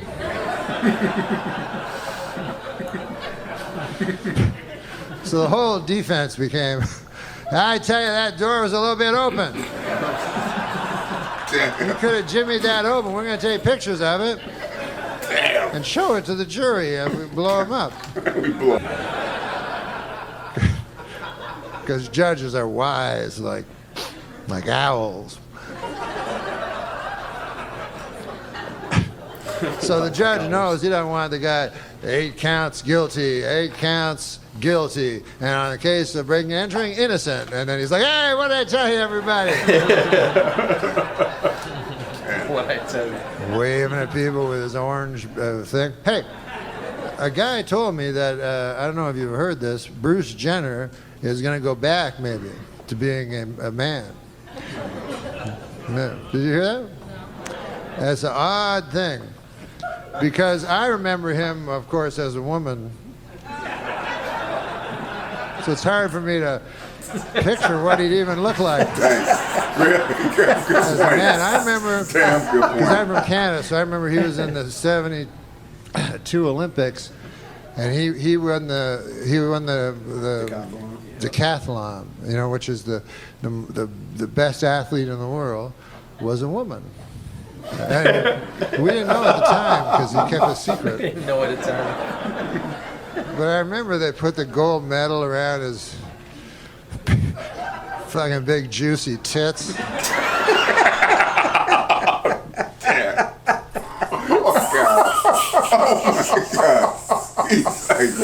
His delivery is so deadpan, it's hilarious. It's shocking and relaxed at the same time. He's so cool about it. So calm. It's matter of fact. It's juicy. See, but this, let me tell you, what's his name to me is in the same category as him, but he doesn't do it good. Hannibal. Yes. Hannibal has that cadence. I'm good. Here's the material. I don't know what I'm saying, really. I'm not trying to be funny. It's the material, though. It's the material. It's the same vibe as Norm MacDonald. It's the material. But he's not Hannibal's funny. material is weak. To us. Yeah, to us.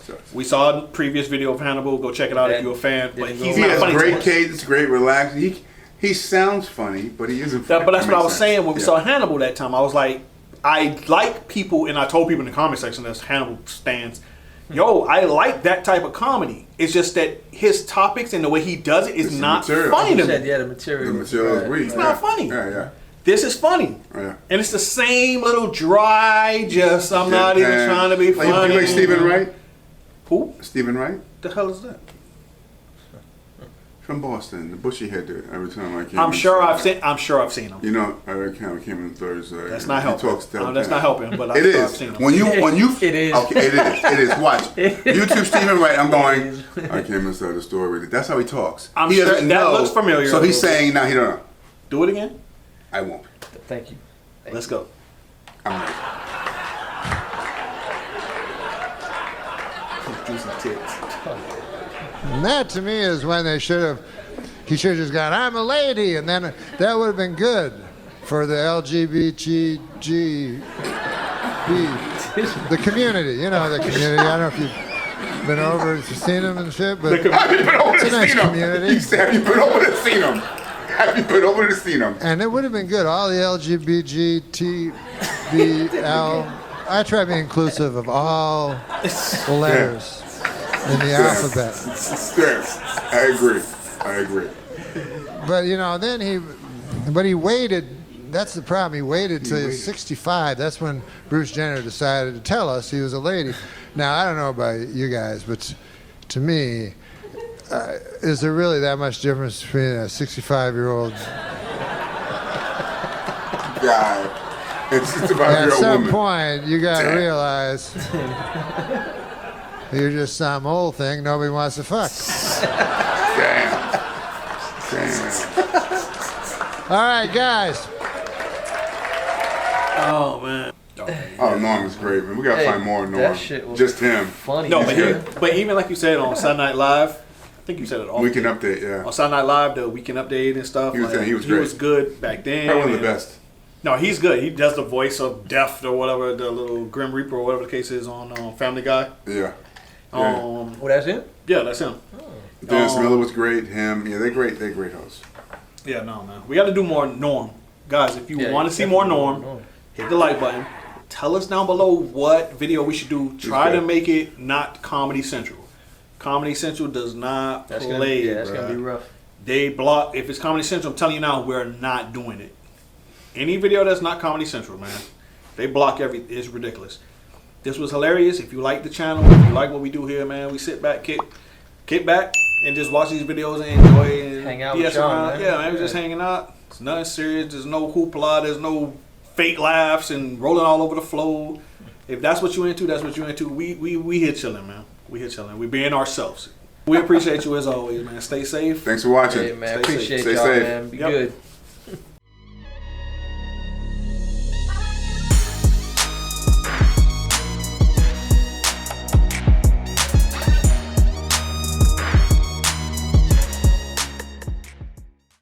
Yeah, do you know Nikki Cox? Yeah. She's still with Jay? She's with Jay Moore. Yeah. But when she was on my TV show, she was with Bobcat Goldthwait. Oh, that's right. Yeah. I'm not a skilled interviewer. Let's fucking face it. I'm not a skewed. But what do you think is wronger? Wrong. More wrong. What do you think is more wrong? Having sex with a child, human being, or an adult pig? Like, you've got to do one. That's the You got to options. do one, yeah. You're on a deserted island. But do you actually think that they would like a man's sperm? A human. A human being sperm? A woman? Well, who? A woman. A woman would like a man's sperm. Well, yeah, she's been biologically programmed In her through mouth? millennia.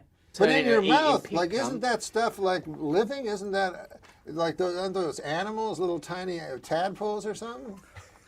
I didn't know it was going to have to get this deep. All right, then. Are you doing this to be a funny thing, or do you really have to kind of I'm doing feel it. No, like... I feel that I have an oral fixation. You know about that. I If don't it's not have that, this, by the way. If it's I don't not like this, I go sucking straight. cock. You don't like sucking I don't like cock? sucking cock. I mean, I have done it. Yeah, I wouldn't like it. You know why I wouldn't like it? Why? Aren't those animals, like inside the cum? Like I remember the sperm, you mean? Yeah. So to me, like it's a bunch of animals and stuff. But you remind me of a guy that's good at fucking. I love it. Fucking and sucking. Let's say you had an exact twin. Now Mary Willard, your wife, Oh, here we go. There could be a lot of... Wouldn't you go like, how do you not find him attractive? Do you know what I mean? That's true. He looks exactly like me. Yeah. And he's much better at sucking and fucking. No. I only smoke pot 4 times a week. You're just saying it casually. They're like, you smoke more than that. Like, relax. What are you afraid? I'm not admitting I'm like you. 4 times a week seems like a lot to me. Does it really? A little, yeah, but... Well, it's all relative. It's all relative, Yeah, as long as it's not hurting anybody. Yeah. But it doesn't, as long as it's not hurting anybody, but what about the audience, the stand-up audience? So back. Aren't they the real victims? What's your dream view? You mean the show, The View? Yeah. The Who would guests? what 4 or 5 ladies would you want on there? Ooh, that's a great question. Susan Yegwood. That's your wife. You didn't even recognize her name. It's your betrothed. My betrothed. I had moved up from San Diego. Polly's like, come, move up. And then I had no place to live. So I slept in my truck for like 3 nights. And I slept at the parking lot at the Comedy Store. And I had no money, and I was broke. Both? Yeah. You hungry? I go, yeah, exactly. Bad lieutenant. Open your mouth. No, you didn't do. Like a baby bird. Yeah. Okay. So, yeah, and then he. So you said, yeah. Yeah, I go, yeah, and he took me Am I to. hungry? I'm broke and I have no money. What do you think? I'm hungry. I'm hungry. Plus, I want some food. Do you feel you have white privilege? I'm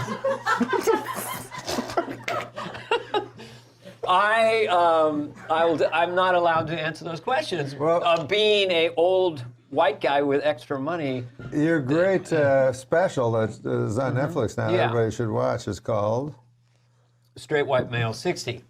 The young people won't like old people. When I was a kid, I got involved with Al Jolson when they brought. I didn't know How who he old was. are you? What? Well, no, not back in the 1920s. I was just a kid when the jazz singer came out. Charlie Fox. He wrote the theme music to Happy Days, The Love Boat. Yeah. He wrote just about everything. He must make a heck of a lot of money. Huh? I'm going to ask him sometime. Just how much do you make? What would Norman Lear say to that? What? I say, what would Norman Lear say to that? Who's that? Fuck! And now the whole set went quiet, and you hear people going, Santa just said fuck. Santa has just said fuck. And all these kids froze, and then they had a Disney guy. He said fuke. Fuke. It's a Swedish word. Means take a break. We're supposed to take a break. And so he thought when you said take a break, that I would go, speaking of taking a break.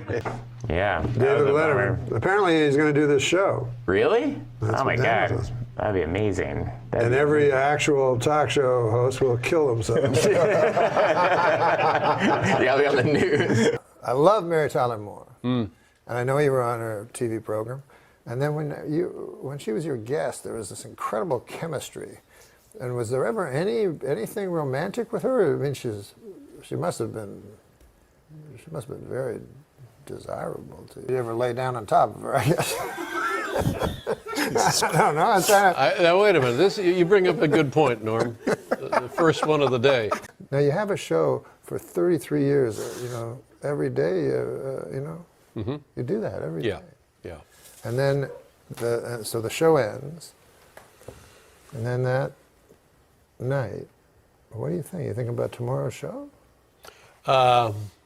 No, it's funny because, as you must know, the human neuromuscular skeletal system is easily programmed, and after 2 or 3. Sure, I knew that.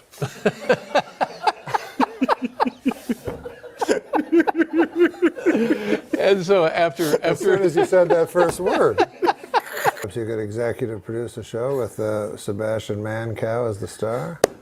I could do that. Yeah. And well, what fun is that though? Where's the fun part for me? No, there's no fun for you. There's no fun for me. No, that's true. But what's the fun for you in giving a homeless guy spraying a handful of quarters and watching him dodge in and out of traffic? No, but So there's no, are there no bars like the same way as there were gay bars when gays were? I couldn't go there. Oh, of course Can't not. you see that? I forgot. Yeah, you and me hanging out at the trans bar. I just don't, I don't think it's going to work. No. Yeah. Nowadays we Oh, can. yeah, well, that's true. Yeah, that's true. Wait, I haven't come out yet.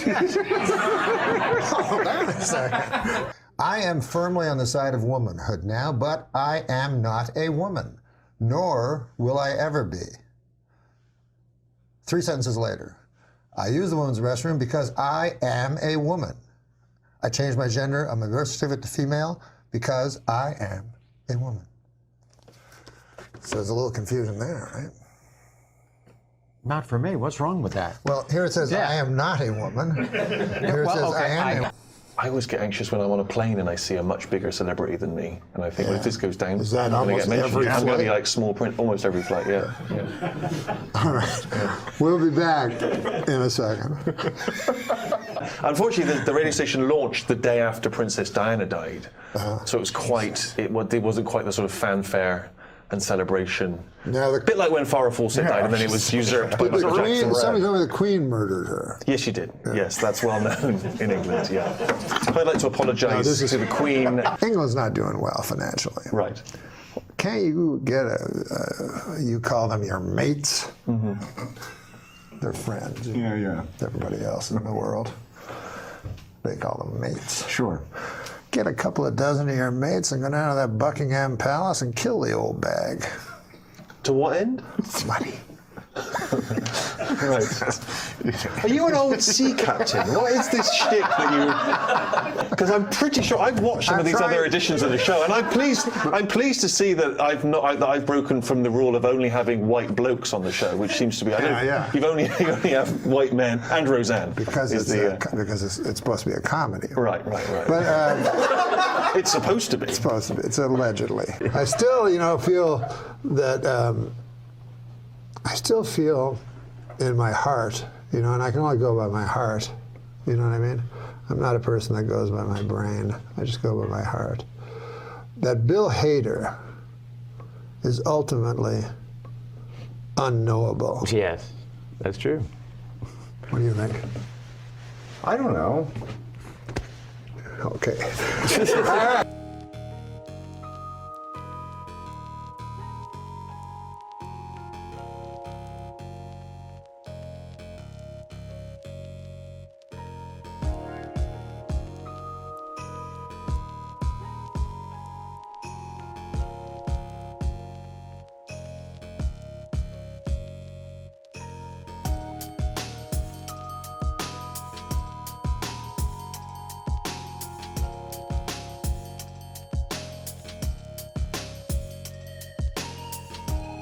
Imagine if you're with the porno lady, you're like, what about this? You like this? And she's like, yeah, my husband invented it. You're like, oh. Because you know how you think you got your own moves? Yeah. Mm-hmm. Have you ever been with a porn star? No, I never would do it because I wouldn't want to pull out my measly... wiener? Yeah. Because like, what's she going to pretend? She's like, oh, ouch. You're like, what? What about that thing I saw you in last week with her? Is this a good surprise for you guys or a weird surprise that Norm I'm such a big fan of Norm's, man. It's the first time you guys have met this morning, right? Yeah. So Jonah, I'm so psyched. That's awesome. When I knew you were coming in, I started thinking of the serious stuff, and I got to tell you about one thing. Superbad. Yeah. I'm 48 years old. Yeah. I go see Superbad, and the characters, your character and the other character, the main characters, are an amalgam of me and my best friend when we were in high school. I hear that quite often. I call the guy, and I go, you got to come to Austin. So he comes to Austin, and we go see it together, and just laughed our asses off because of that was us. That was us in high school. Oh, that's that so whole nice. thing. So huge fan on that front. Now you look good for 48, man. Thank you, appreciate it. You got a guy who looks like Bruce Springsteen. You got a guy who looks like he's 25 and he's 48. How old do you think he is? Good-looking bunch around here. How old do you think he is? Good-looking city. How old do you think Bob is? I would say 34. Try 53. Yeah, well, that's how old Bruce Springsteen is. No, he's 60. Yeah, he's 60. Why'd you pick 30? Damn. No, I'm darkness on the edge of town. It's like he looks like Wilford Brimley. How old? 20-year-old Wilford Brimley? 4 or 5 years old. You go way too much. What are you, 1? 1 years old. Now, Bob saw the movie last night. Thank you for that compliment. I sincerely Man, I'm appreciate telling you it. what, that movie, and I said that's like, I don't buy, you rent movies. You don't buy. That's the one movie I've saved, and I watch it over and over. Man. Thank you. Bob saw I the movie had a chance last to go, night, man. and I loved it. And before you come in here, Oh, you saw Get Him to the Greek last night. Yeah, we I would was lie there. to you if it was. If I we, wouldn't have come. I would have called in sick today if it. Well, no. We would have told our listeners what we thought of it, like the first hour when you guys weren't up. And then we wouldn't have known. We would have lied and kissed your ass when you came in here. But he said I don't want to give anything away about it either, because there's so many surprises in that movie. Off the air this morning, I said, seriously, how was the movie? And I've seen the trailer. The trailer's hilarious. And he goes, but a lot of times the trailer's hilarious, the movie sucks ass. Right. He goes, I think our movie's better than our trailer. He goes, dude, I hate. It was laugh out loud funny. I hate people that you compare movies, say it's like this, it's like, but it's like, it's all the best stuff you would expect from a Jonah Hill movie with a little bit of Spinal Tap mixed in, and it reminded me a little bit of Almost Famous, the sweetness, the sweet parts of that, because you play a character that's like Nick literally pitched it to me as like a dirty Almost Famous. You're teetering. you're one of those characters teetering on boyhood and manhood, right? Yeah. Like responsibilities versus being this kind of rock fan, and I loved it on that level too, of just of your character, of just being this guy that just doesn't know he wants to commit. He doesn't. He's facing all these things for the first time, but it's hysterical. You're going to see things in this movie that you've never seen on film before. I got to look at the rock star. Dagwood? No, the rock star. Aldous. Yeah. There's really not an equivalent in real life. Sounds good, though. Is it in the theater? There's really no single British. Sorry, I wouldn't have had a chance. There's not really any single solo British rock stars like that anymore. Are there? Is he the closest Bowie? But Bowie's old. I feel like Jack White. Oh yeah, Jack White. I mean, the closest we were thinking was but he's not like a bad boy, but like Chris Martin, was like kind of the closest equivalent. But none of them behave like that. No, like in behavior, it's more just. But it's more like taking a '70s, '60s rock star and putting him kind of in. Pete Doherty. Yeah, that's who it is. I mean, that's really who we and he's mega famous in England, obviously, and less so here. So Nick, I'm IMDbing you, which is not a sexual term anymore, but. You directed one of my favorite television shows that didn't make it, Undeclared. I was a writer on that. Oh, yeah. still. Yeah. What a great show. Were you on that show? Was not, but a big fan of it. Yeah, it was like a great. You knew it wasn't going to last because it was too good. Well, we knew because we premiered on September 11th. So that's how we knew it wasn't going to last. That was actually. I didn't know that, really. And Dale, you got to see that everybody's great in this film, but Sean Combs.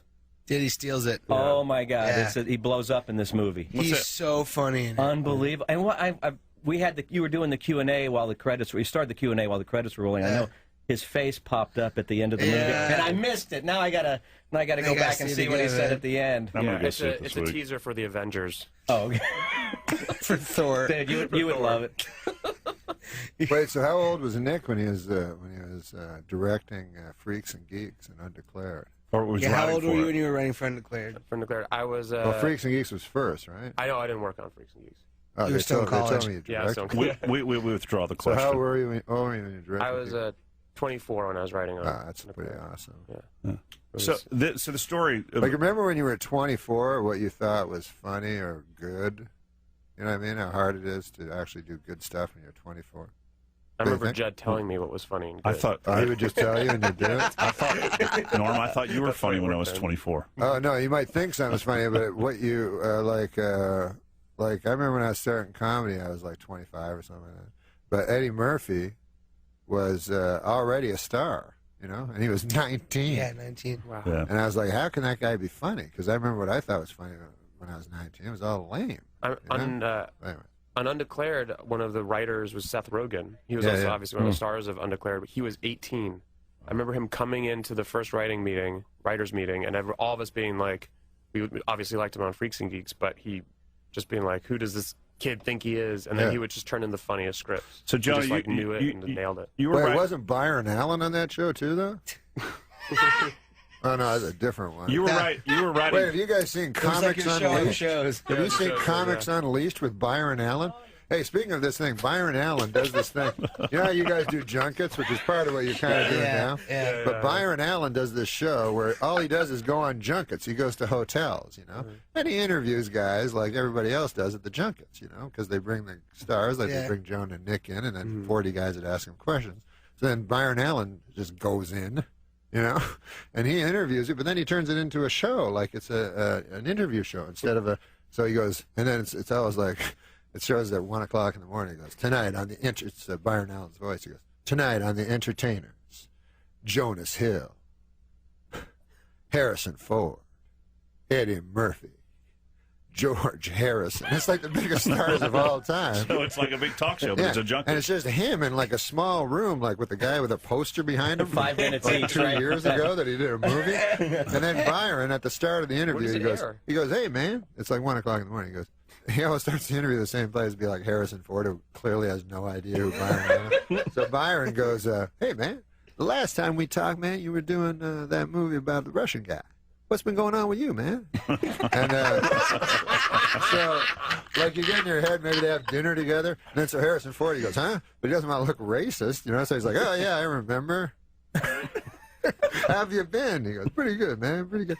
So he's a master at it costs him nothing. That's a really good practical joke. Right. And Byron Allen is just one of 100 interviews he did that day. Yeah, so, yeah. Jonah, you guys started, if Wiki's right, you got started writing plays, and you went to New York to be an actor? Yeah, I would write weird stuff in New York when I was like a freshman in college at New School University, and then I would perform them at this bar called Black and White, and then it kind of got popular. One-man plays, or sometimes with other people, like one acts and right. stuff, and then like weird performance art. And then things. somebody stumbles in and sees you, and they got kind of popular amongst students at my school and NYU and stuff, and then it got kind of like a following. It was pretty cool. I remember like a couple times I'd be like at dinner somewhere and someone would recognize me from it. And I would be so psyched because like they had just heard about it. Mm-hmm. You know, they're like, "Hey, you're the guy that does those weird plays and stuff." And I was like, "Yeah." What would be yes, like, I am, Mom. What would be a play? Like, what was your favorite one that was like your signature? Well, they would do this open mic night. This is how it got started. Was basically they would do this open mic night. It was the only place that would let us drink because I didn't have a fake ID. So they would let me drink there, and I was 18 and looked like I was like 12, you know. So, so my friend Michael took me there because he lived right around the corner, and the guys who owned the bar were really cool. And on Sunday night they had an open mic like storytelling night, so it'd be all like hipster East Village like junkies that would be like doing heroin on the A train, like not calling my dad, you know, like really serious stuff. You don't have to say the second line. Not calling my dad. Yeah. Oh, we kind of surmised that. Yeah. But yeah, very literal, like storytelling, like long stories. And I was like, man, I should just write like a fake one. Oh yeah. So I started writing fake ones that the people thought were serious, and then like my friends knew it was I was lying. So like there was this one, the first one I wrote, that was probably my favorite because it was the first time I'd ever performed. And so I wrote this one about my dad having an affair with his Native American secretary. And then how I learned about Native American culture through this new woman who was like my surrogate mom, and like I want to read that. It was so weird, and everyone was just silent. It was like so serious, like there were no jokes in it or Did your anything. friends laugh? My friends thought it was probably the funniest thing I've ever done because it was like no one knew I was joking. You know? Was this poetry? It was more like story, like important stuff. Yeah, like a 5-minute story. Like people would write like short story, reading their short stories or whatnot. Like sometimes they'll do one-man play. Like, you know how people think their life's interesting? So I said this one-man play. It was an hour and a half. So if I think of my life, like I couldn't cobble together an hour and a half of interesting. No, it wasn't one of those things where I was like, it was 1968, Brooklyn. No, I'm sitting over there. The Bombers are doing great this season. No, the funny thing is when they say they have a big dramatic moment in the one-act play, but it's just something that happened to everyone, you know. And then they're like, and that's when I found out my mother had breast cancer. And then it blacks out. You're like, what? Does that happen to everyone in the world? You're supposed to be all dramatic. We have a gentleman that. Never heckle mind. him? No, we have a gentleman who does. I used to, when I was on Saturday We've Night, had a guest, when I was a one-act play guy that comes in. Who used to come in a lot. All right. But one-act plays are great. Like when If they're you have- good, if yeah. they're good, like not one-man plays, one act. Well, no, one this is act a one-man plays. show guy. yeah. One act Yeah. plays. Yeah. Story. One act, one man They're my play. favorite. All right, we're my gonna favorite. let's You do break that? Have short you ever on it. done that in your acting career? That's how I started. Then I started writing one-act plays. Real one. Yeah. Oh, that's cool. Yeah. You guys know how to find this interesting? No, we do. It's just there's 1, 2, 3, 4, 5, 6, 7, 8 open mics right now. And I just don't know if we're making the Universal people Yeah, happy. and let's make sure that we're plugging the movie. Get them to the Greek. Can we take a break? Come back. And it opens today. Yeah, Is that right? Would you June guys- 4th. And June would you guys be up to taking some phone calls from our fine listeners? Yeah. Yeah. Yeah, sure. All right. want, Cool. If you guys have any questions for Jonah or Nick or hell, Michael McDonald. Who else is in here today? Wasn't he a No, Norm. singer? Wasn't he a rock singer? I was just. I know it's Norm. I know What, it's the Norm. Doobie Brothers? Right, but we don't my need to hear mind. your. We don't need to hear your filth. 973-8300 if you want to call in. We'll be back in a minute. Dudley and Bob Show. All right, we might get a couple of calls in for Jonah if you want. Jonah Hill of Get Him to the Geek. Get him to the Greek. Sorry, y'all cut me a break. I was just talking about the geeks in Superbad. Yeah, we were just talking about that. So Get him to the Greek. 973-8300. Get him to the Greek. June 4th. And I told. Yeah, it's not out yet. Oh, it's June 4th. Yeah. Oh, I thought it might be showing this weekend. But Bob saw it last night. Wait, am I in this movie? No. Yeah. Have you seen it? And Nick, do you know what it's about? You're in the People versus because, Larry Flynn. because I asked Jonas, he said it wasn't even out on the screen yet. Nick, is it June is 4th. it a sequel somewhat loosely?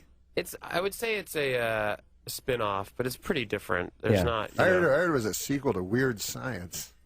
That's your source is incorrect. Okay, I'm sorry. I don't know. You should get a new I just know what I source. hear on the street. Just Saving Sarah Marshall. What? Forgetting. You don't know the titles of any of the movies. I loved you in Super Good too, by the way. Yeah.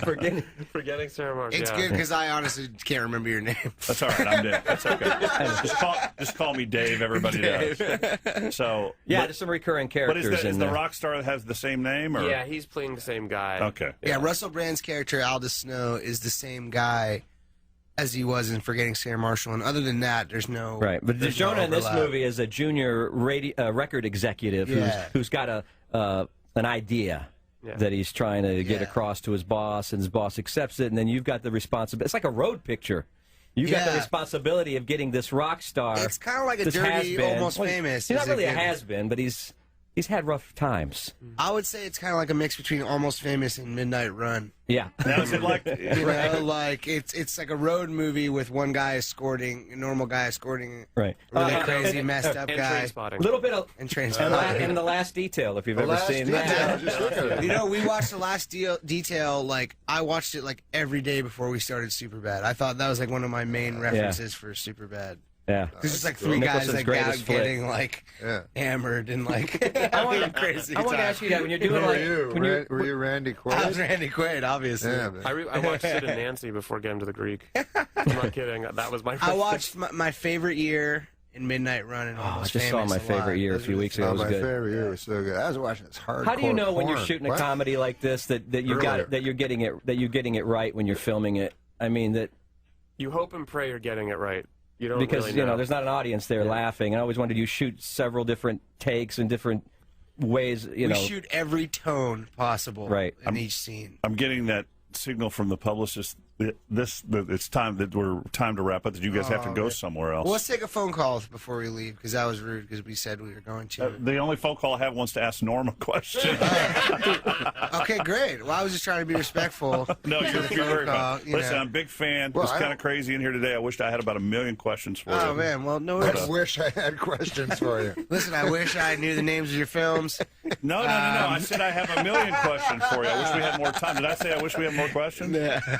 I know what you meant. It's okay. June 4th, get him to the Greek.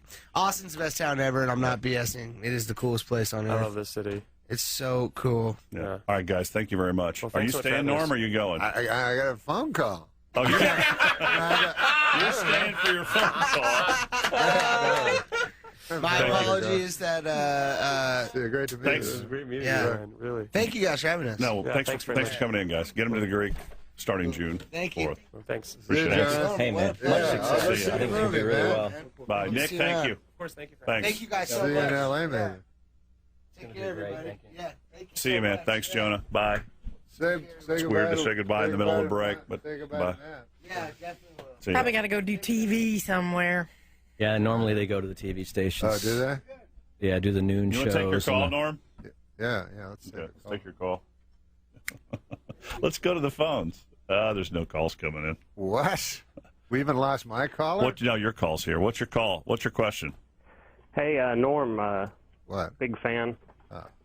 You're talking about your TV shows. I heard the Norm show's coming out on DVD. I was just wondering if you did any commentaries or special features for that. Yeah, it is coming out on TV. It's coming out on, what do you call it? DVD. Yeah, Those it is coming out on DVD. They're like laser discs. But I don't make any money. smaller. I don't make any You don't? money. Really? But they said, we'll give you money to come and comment on it. So I went in a room and they played the shows and I just talked. But I found I was talking to this other guy and I found I wasn't watching the show at all. I was just talking. I think it might actually be So worth getting it just at for first you're that. commenting, you're like, that's interesting. That guy was cast at the last second. And then you realize in your mind, you go, no one cares about any of this. So then I just started going, hey, look, a coffee cup. But there wasn't a coffee cup that you'd be watching, but there was a coffee cup in the studio. Did you remember the episodes as you were commenting? Do you remember the shooting or anything behind them? No, I just, No. I don't remember much. They pay I you, just, what? They pay you well for commenting? Not much, no. No. But it was just a day's work of going and looking at myself. And talking what? Steal the DVDs, Norm? What? Should we just steal them then? Yeah. No, well, listen. I'm not going to say straight out on the radio that you should commit a crime. You know. You want me to say it for you? What? That you should. That you should commit go a steal crime? them? No, I wasn't thinking of that crime. Oh, just any other crime?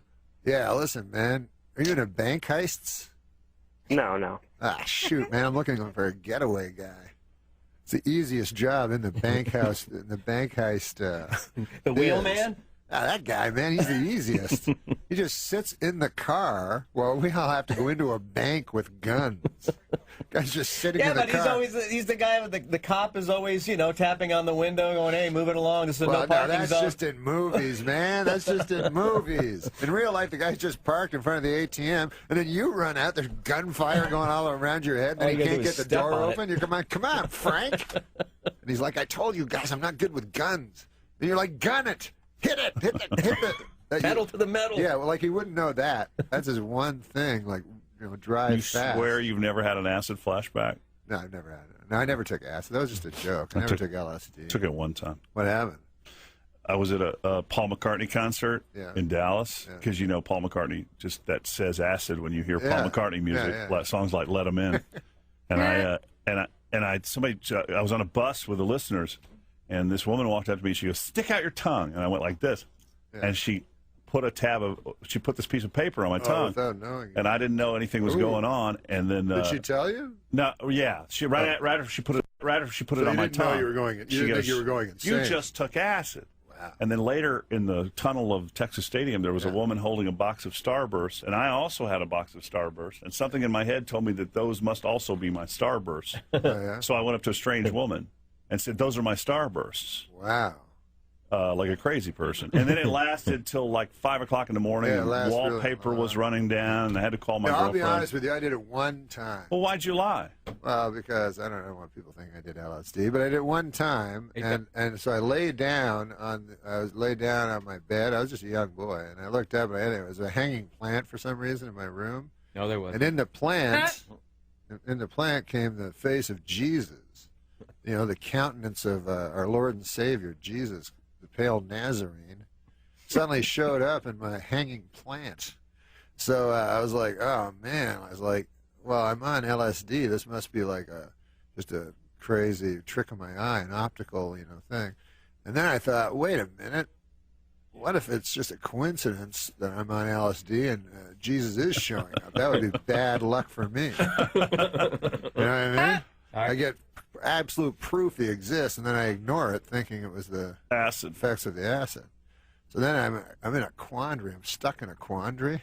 I don't know if you guys have ever been stuck in a quandary. But Not while I'm on acid. So, anyways, my quandary was it fixed itself because suddenly the face of Jesus morphed into the face of Trapper John M.D. You know that guy? Yeah. Oh, yeah. So I was like, oh, that's cool. Which one, though? The one Purnell from Roberts. MASH? Or, Yeah, okay. Purnell Roberts. After. And you must have seen it this morning. I don't Lars. think you've ever seen MASH where they go, hey, Trapper John M.D. That's true. That's true. You're right. That's that must have freaked you out when our sports guy came in because he's got that white bearded Oh, yeah, look. he looks like Yeah. Trapper John M.D. There was your flashback. It's too weird when they have the character changes, like it's it's Wayne Rogers and it's another guy, and you're like, what? He looks different. Like I remember one time as a little kid on Bewitched, suddenly Darren looked all different, because it was a different actor. That's right. But I was just a little kid. But they were so I both was named like, Dick.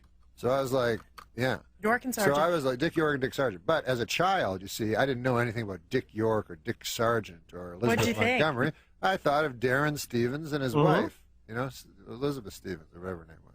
Sam Stevens. Samantha Stevens. Yes.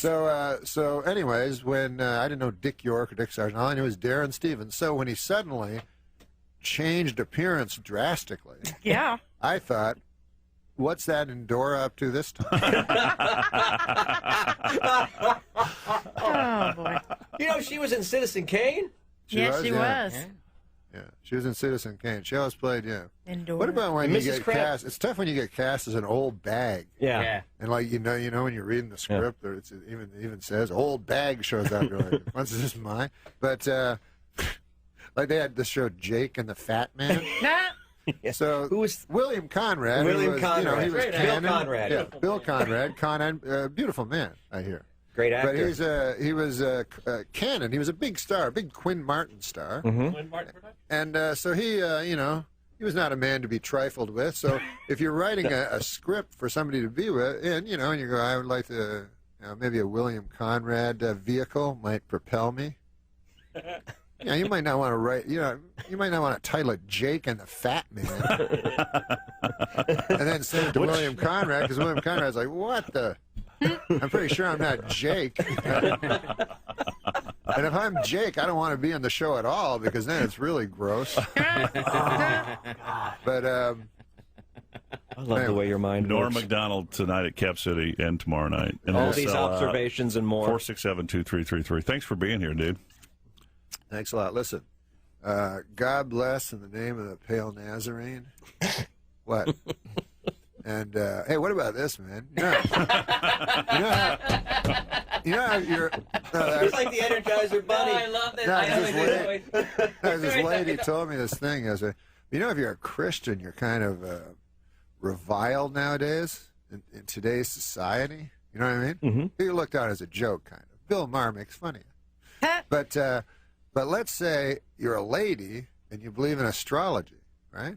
Then suddenly everything's fine. Nobody thinks you're an idiot. Norm MacDonald. Thank you. Thank you. And welcome. You gotta fucking be exhausted.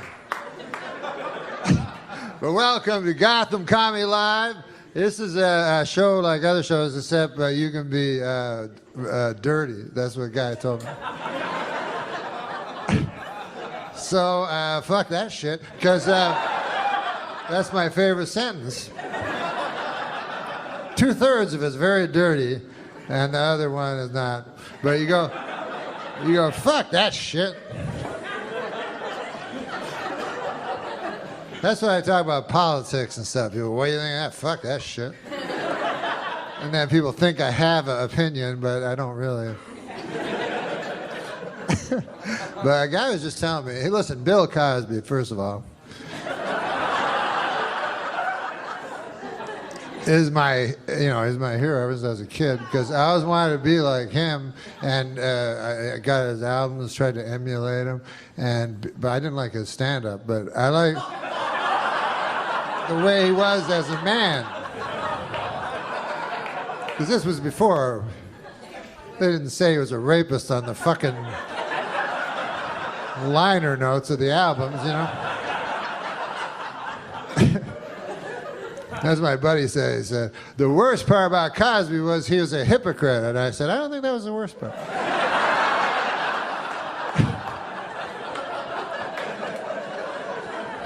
To me, the worst part was the raping. Way up high.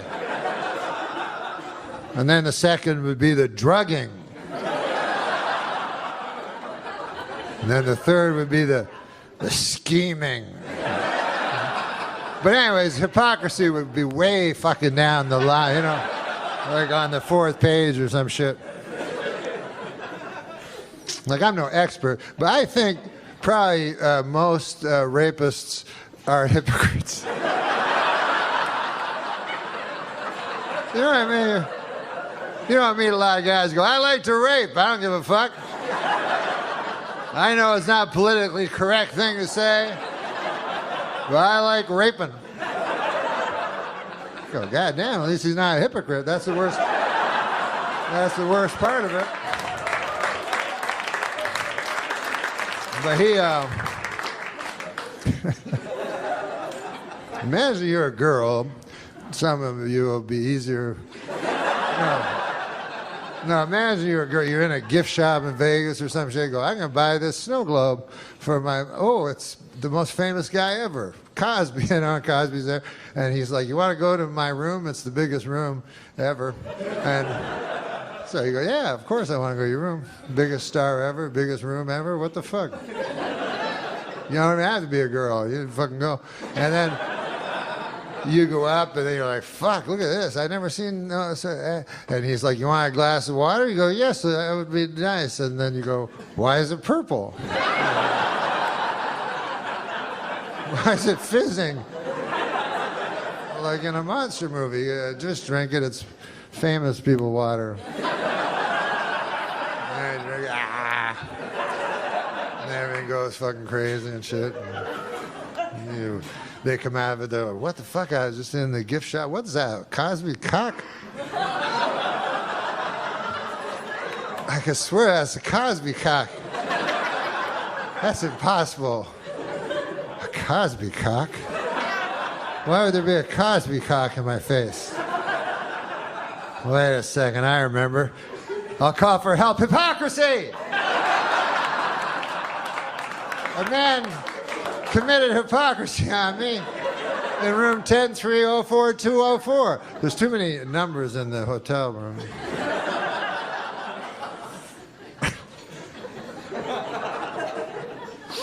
God damn. Cosby. But when you think about that show, people go hypocrite and shit. But in a way, when you think about the show he had a regular fucking life. But then what was his job? He looked in women's pussies and stuff. And you never saw it. They never showed you that part. So in a way, maybe he wasn't a hypocrite.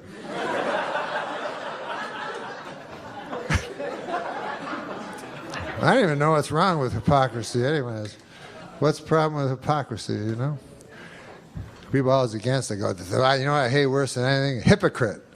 But imagine your life if you weren't a hypocrite. You know what I mean? Like if you had a kid, you go, okay, Billy, you're 7 years old now. You know what I mean? And then you tell them who you really are.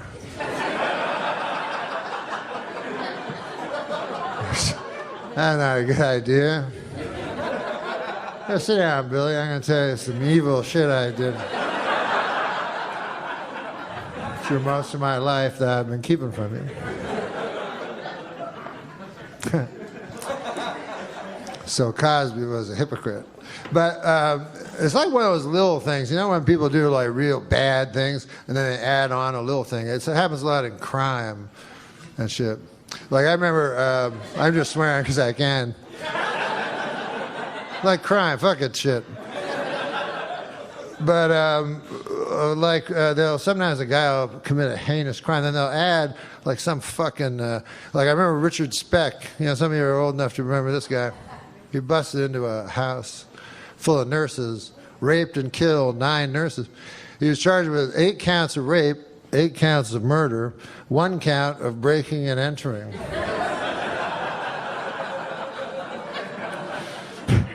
So the whole defense became, I tell you, that door was a little bit open. You could have jimmied that open. We're going to take pictures of it and show it to the jury. Blow them up. Then the judge was like, all right, fuck that one. Because judges are wise, like owls. So the judge knows he doesn't want the guy, 8 counts guilty, 8 counts guilty, and on the case of breaking and entering, innocent. And then he's like, hey, what did I tell you, everybody? Waving at people with his orange thing. Hey, a guy told me that, I don't know if you've heard this, Bruce Jenner is going to go back, maybe, to being a man. Yeah. Did you hear that? That's an odd thing. Because I remember him, of course, as a woman. So it's hard for me to picture what he'd even look like as a man. I remember, because I'm from Canada, so I remember he was in the '72 Olympics, and he won the decathlon, you know, which is the best athlete in the world, was a woman. And we didn't know at the time because he kept it secret. But I remember they put the gold medal around his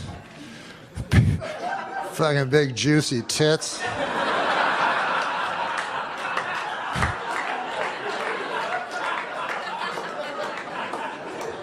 And that to me is when he should have just gone, I'm a lady, and then that would have been good for the LGBTG. The community, you know, the community. I don't know if you've been over, seen them and shit, but it's a nice community. And it would have been good. All the LGBTBL. I try to be inclusive of all the letters in the alphabet. But, you know, then he waited. That's the problem. He waited till he was 65. That's when Bruce Jenner decided to tell us he was a lady. Now, I don't know about you guys, but to me, is there really that much difference between a 65-year-old? At some point, you got to realize you're just some old thing nobody wants to fuck. All right, guys.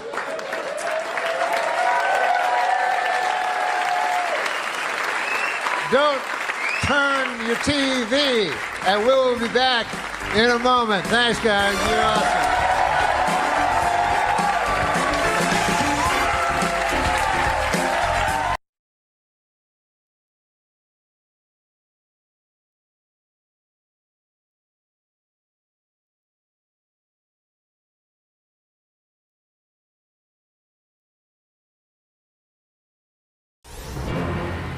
President Trump boasted at a fundraising dinner last night that he made up information in a meeting with Canadian Prime Minister Justin Trudeau. Trump is so bad at lying, he lets the public immediately know he lied. If Trump ever had to take a lie detector test, he'd probably just draw the crazy lines himself. I did not collude with Russia. Since he announced his candidacy, Donald Trump has been fodder for late-night hosts. And throughout his presidency, they found new material in his policy and speeches and all those tweets. Riffing off Trump has become a ratings bonanza, and some are hitting the president pretty hard, infusing their satire with objection and analysis. But is there comedy in today's politics? Joining me now from Santa Monica, California, Norm MACDONALD. Now, full disclosure, we've shared many off-camera laughs. He's my brother-in-law. So, hello, Norm. Welcome to Question Period. Oh, it's great to be here, Joyce, and it's kind of unreal that you're hosting Question Period, but because I remember it as a child with Bruce Phillips. So you know the show? Sure, yeah. I know Question Period, W5, all those shows. When Bruce Phillips hosted Trudeau's father was prime minister, and today it's his son who's running the political show here. Do you think Justin Trudeau is funny? I don't follow it that closely, but I don't think he's funny. Not like his father was funny. I don't think, from just my cursory knowledge and watching of Justin on my prime minister, I shouldn't call him Justin, of prime minister on YouTube, that he seems not to have inherited his father's flinty intellect. You met Donald Trump when he was on The Tonight Show on Jimmy Fallon's show. Now, tell us about that encounter you had with Donald Trump. Well, I'd met Donald Trump many, many times in New York City, just because when I was doing Saturday Night Live, he was a fixture in New York City, and he'd come to a lot of the shows, and he was just a local eccentric, that people mostly loved in New York because he fixed the rink in Central Park when the city couldn't. But no, when I was on Jimmy Fallon, that's when Jimmy Fallon tousled his hair and got in trouble for it, and I was the other guest. So I was just out in the hallway, and I said, Donald, can I have a picture? You could call him Donald then. I guess you can still call him Donald. We don't have to call him President, apparently. But I said, could I get a picture with you? And he said, yeah, absolutely, sure, Norm. And then he walked down the hall and got in the elevator with the Secret Service guys. So, but he was just doing it as a joke. A lot of times, the problem with candidates that, or political candidates that do comedy is obviously comedy doesn't translate well to the page sometimes,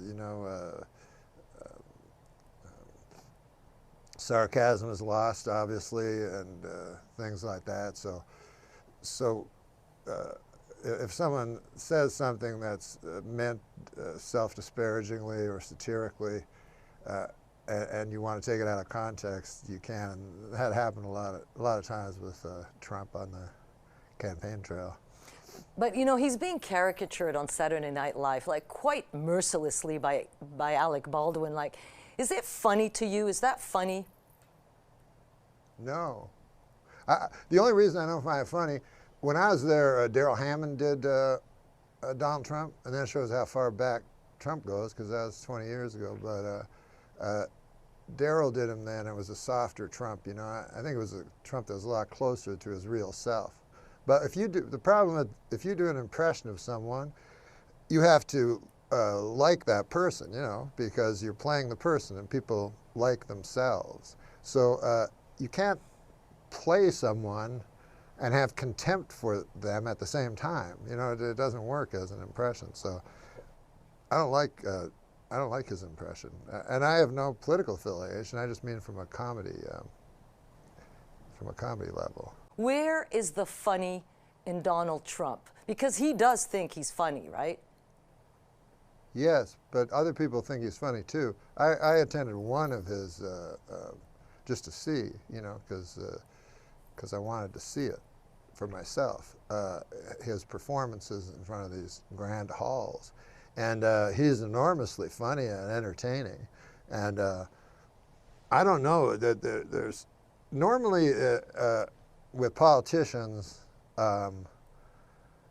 it takes you need to be humble, to be really funny. And I think that's why Ronald Reagan was the funniest president that I ever saw, because he always had this humility to him. I was kind of lost with President Obama, because people told me he was funny, but to me he was too self-aware. And of course Hillary couldn't have been more strident, and I think people don't vote on issues as much as they just vote on who they'd like that old saw about who you'd rather have a beer with, and nobody wanted to have a beer with Hillary Clinton. You say that that one person has to be humble to be funny, but I don't think Donald Trump is very humble, is he? No, there's no humility to Donald Trump. Donald Trump is more funny in the way that a WWE wrestler is, So he is a different kind of funny, which is a sort of self-deluded. I don't know if it's self-delusion though. I don't know if it's all. I think it's just all an act. I don't think really that Trump ever wanted to be president. I think that he was always just playing to be president or whatever that hall he was playing in was, you know. And I've seen this happen with comedians too, that you start thinking you're good because the people that come to see you all like you, you know. But the reason they came to see you is because they like you. So politicians and comedians both make that mistake of thinking they're much better than they are because they're never criticized by the people that don't like them. That's why social media is so good, because you can see the people that don't like you at all. I listened to an interview you gave Larry King, and you said the ruin of Donald Trump will be his addiction to playing the halls, right? So he's a great performer. He just wanted to be you, like he wanted to be a stand-up comedian, and he just accidentally became a president? My guess would be that his plan was to make a big splash, lose, oh, that's not good. What should we do now, Joyce? Just don't answer, okay? If it's possible. No, I won't answer. Yeah. So should I start answering that question again? Sure. Yeah, I think him becoming president surprised him. I think, you know, it's funny that people don't remember, but back in the debates, there was a big issue with Donald Trump saying if he lost, it meant the election. God, are you kidding me? I know, I did. Oh, 1 second. Hello? Yes. Oh, I gotta call you back. I'm on the TV, man. Yeah, I'm on the TV right now. Oh my God. Oh, but I'll call you right back. Sorry about Okay, that. I'm not going to ask you turn the the question sound down. again. I feel that Trump, personally, I feel that he didn't think he was going to become president. And interestingly, the thing that people don't remember was that, but I remember, was that during the debates, there was all this talk of Donald Trump saying, if he loses, it means the election is rigged. And all the media were saying, no, that's impossible. You know, take that back. You cannot say that about the American Republic. No election here could ever be rigged. That's impossible. And of course now they're saying the exact opposite. But I think it was Trump's idea at that point that he would say it was going to be rigged, thinking he thought Hillary was going to win, I think. And then he would start a network or something like that where he could speak and be the loyal opposition of his own, you know, something different than Fox. Let me ask you this. So your Bob Dole imitation was pretty famous back in the day. So would you do Donald Trump today? Would you do a Donald Trump imitation? I try to not do comedy about Donald Trump because I think I had one joke about Donald Trump that I ever did where I said that Americans hated Hillary Clinton so much that they voted for someone they hated more than Hillary Clinton to rub it in. And that's the only time I ever made a joke about Trump. But I try to stay away from it because it's just, you know, it's low-hanging fruit, and also, you know, Trump oftentimes is doing self-parody, and nothing looks dumber than if you parody self-parody. You know, you really get caught not understanding. So comedy in the time of Trump, is it more difficult than it was when you were on Saturday Night Live?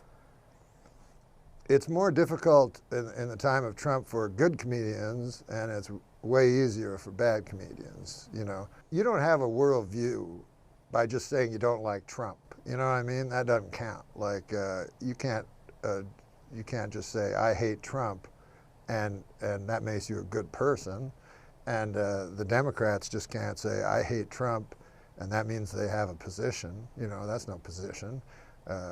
So for idiots, it's an easier time because you go, well, that guy's the idiot, not me. But if you try to do smart comedy, it's better to stay away from Trump, you know. Norm MacDonald, thanks so much for being with us today, for spending this time with us. It was great. Great to see you. Great to see you. I love you, Joyce. Love you too. Bye-bye. It's the breakup that's been breaking the internet. After nearly a decade as Hollywood's hottest couple, Steve, look away, Brangelina is no more. But as quickly as news of Brad Pitt and Angelina Jolie's breakup spread across the globe, so have rumors that Brad is furious with his soon-to-be ex-wife, warning that she has unleashed hell. This, according to TMZ. Pitt is accusing Jolie of putting their kids in danger for going public with the split and attracting a whirlwind of paparazzi. Until this time, there was no paparazzi around them. He's also now fighting to keep her from getting sole custody of all 6 children. Rumors are also swirling about Brad's alleged drug abuse, even accusations he's having an affair with his allied co-star. Her name is Marion Cotillard? Cotillard, yeah, that's her. You know her, but the couple's still saying... It's actually not her. Oh, it's not That's her? Angelina. But it's saying the split is in the best interest of the kids. I cannot believe how long that story was. That was the longest story of the day. And listening was actor, author, and former Saturday Night Live cast member Norm MacDonald. Norm, if you were doing Weekend Update this weekend, how would you do the Angelina Jolie, Brad Pitt story? Carefully. I do it like just the fact that he said he's going to unleash hell. It sounds like Tombstone or something. You know what I mean? It does sound like a movie script, right? Unleash It sounds like hell. But what makes me happy is now, Brad is available finally. He is out there, and you know what? Are you shocked that he's going through a midlife crisis? What? How could he have a midlife crisis? Everything's worked out great for him, hasn't it? Good Lord, he's one of the most handsome men. Famous? Yeah, he's But a don't hot, you love he's that- a Not a hot- good argument he's a for him. hot piece Don't of you? Oh. Tail. That's Is it all right to say tail? It's a morning show. I'm pretty It's a sure. morning show. We Ed, have is it kids all right watching. to use tail? He's Tail? behind camera 3. Ed. But don't you love that Brian asked, "Are you shocked?" I mean, this was the cover of the Post. Who is this? This is his ex-wife. Oh, he did that to her. That's Jennifer Aniston. Yeah, he did that to Jennifer. What do you mean, he broke her? He had an affair allegedly with Angelina, on a movie set, and now he's doing it again with his allied. Oh my God, this guy unleashes hell. So Norm MacDonald wrote this book. It's based on a true story, which is the name of the book. It's your memoir. Yes. Good idea. Yes, sir. I fully support it. It's You a do? great book. Oh, thank you. It's your journey to Vegas. It is a great book, you're right. And it's your life. It's my life, yeah. How did you wind I decided to make my autobiography about my life. Well, that's smart. That's a Yeah, good just idea. in case. Just How did you didn't start off so well. I said before the show, I said, you must be so proud of your brother. It turns out it's your son. Yeah, thank you very much. You do see, you're not the only one. A lot of people think Peter is my brother. Yeah, because you look so youthful. Well, thank you very much. Anyway, what I was going to say was the fact that once upon a time you were on Star Search. Oh, yeah. And that was going to be the big launch pad, but that was a disaster. Didn't work out. You lost to some I guy. lost to the Bushman. Right. It was called International Star Search. And so, it was a bunch of foreigners, which I am. Canada. Yes. Canadian. But Canada is the least international of all countries. We accept you as Wait, a people. who was the Bushman? The Bushman was from Liberia. Although And he was later- funnier than you. Oh, yeah. And he wore a tribal hat and a long robe. Later, I found out he was from Seattle. But yeah, Ed McMahon had it in for you. He crushed me. Ed McMahon, I looked over at him at one point, and he was glaring at me.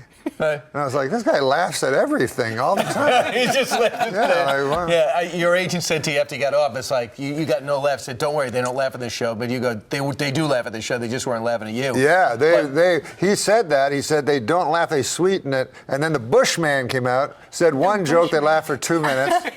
He left, and then my agent ran after the Bushman with his business card. Brian, did you know this? He was telling Steve, I think you were over there when he was talking to us earlier. We were asking about when he found out he got the job at Saturday Night Live, And I said, what was your reaction? Because that has to be like the creme de la creme if you're a comedian. Right. Tell Brian what happened. I didn't know. I was given the job over the phone. I was working on the Roseanne program. Yes. So I went to Roseanne and I said, please let me leave, so I can be on Saturday Night Live. And so she let me, and then I came to New York. I moved out of my apartment, went to New York, and then they said, well, you meet with Lauren this afternoon? And I'm like, why? For the job interview. And he told you to do a bunch of characters. You didn't have any characters. I didn't have any. He said, you do 2 characters and 2 impressions. So the only impressions I had were like, I could do like Jimmy Cagney and... Everybody can do Jimmy Cagney. I could do basically anyone. You dirty rat. Anyone Rich Little could do. Right. Yeah. I could do. Right. So how did you get the job? Just. You're not going to say this, how you did it, are you? No. Don't say it. No, but what it really was I remembered Lorne from Canada, where he was a performer. When I was a little boy, he was the. He loved he had a show on the television in Canada, Canadian television. Right. So you guys had television. I remember. Yeah, we have television. We have television in Canada. I heard. So Lauren was the star of the show. So I remembered that, and I remembered specific sketches that he was in and stuff. Like that. So he liked that a lot. That was a smart You were thing also to the do. host of Celebrity Jeopardy. You were fantastic. I wasn't the host. You were Burt Reynolds. Alex Trebek. You were Burt Reynolds. Watch. Go. The answer is John Travolta learned how to dance for this 1977 hit movie. Mr. Connery. That would be Jaws. No. Jaws is incorrect. And please answer in the form of a question. Burt Reynolds. What is Jaws? This December 25th holiday involves decorating a tree and opening presents. Burt Reynolds. Yeah, when's my birthday? That's a good Burt Reynolds. That's Burt Reynolds. Yeah, it's funny because when Lauren picks out all the things, so I wanted to be Burt Reynolds, so I wrote that sketch. So then he had like a gray wig for me and a gray beard, and I was like, no, Lauren, I want to be Burt Reynolds from the 1970s. Of course. And then nobody ever mentioned it, and all the time it ran. But my character was from the 70s. Everybody else was from modern time. You just blew open a scandal on SNL. Yeah. Norm MACDONald wrote a book. It's based on. It's called Based on a True Story, a Memoir. I'm just trying to make your job easier. It is. You made it a lot easier. Based on a True Story, a Memoir by Norm MACDONald. We got it free, but he wants you to pay. Norm, thanks so much. Thanks. Congratulations on everything. Nice to meet you, Brian. Ainsley, nice to meet you. Stephen, nice to meet you. I'll tell my brother you said hi. All right, meanwhile, straight ahead, as we continue the TV news show, we're just days away from seeing Donald Trump and Hillary Clinton face off on the debate stage for the first time. So how are they preparing? We're live on the campaign trail. Coming up next. In a 4-way race, this is nationwide, Hillary Clinton, 42, Donald Trump, about 38. You got Gary Johnson at almost 9 and Jill Stein at about 4. So who are they drawing voters from, Trump or Clinton? So it might surprise you. It's actually kind of complicated. Here's why. Okay. First, let's look at Gary Johnson's supporters. So Gary Johnson's supporters are actually Gary Johnson's got 7. Something that I think is very important to keep in mind here is we want to take several polls conducted over the course of a week, maybe 2 weeks, to really be able to establish a trend. And what we're seeing in North Carolina is not much movement at all. Hillary Clinton continues to lead Trump, and it's not really changing. And this is actually a big problem for Trump because Romney won the state of North Carolina. It should not be as tight as it is. Now, Trump is gaining in the state of Arizona. That we do see movement. But again, Romney won the state of Arizona by 9 points in 2012. Okay, let's take a look at the great state of Florida that's going to have a rainy weekend, I believe, with the tropical storm down there. I've seen a couple of polls, and this one's from Florida Atlantic University. I've seen a couple of polls in the last couple of days where he is just slightly ahead of her, but it's still within the margin of error. So if you aggregate a bunch of polls together conducted over the past couple of weeks, Hillary Clinton is still leading in Florida, but her post-convention bounce may be fading just a little bit. Florida is winnable for Trump. So he really needs to be spending time in Florida and Ohio, not spending so much time in Mississippi and Texas. All right, interesting stuff. And I watch SportsCenter while I'm digesting my Count Chocula, and I phone my friend, Fat Freddy. And I go, hey, you want to eat a cheese sandwich or something around 3 o'clock? I got to wait for my Count Chocula to digest, but how'd that settle with you? He goes, yeah, great. So I get together with him, and on my way I get some groceries to bring home for later, and then of course there's dinner, you know. So most of my life is finding and consuming food. So it doesn't make for a riveting read.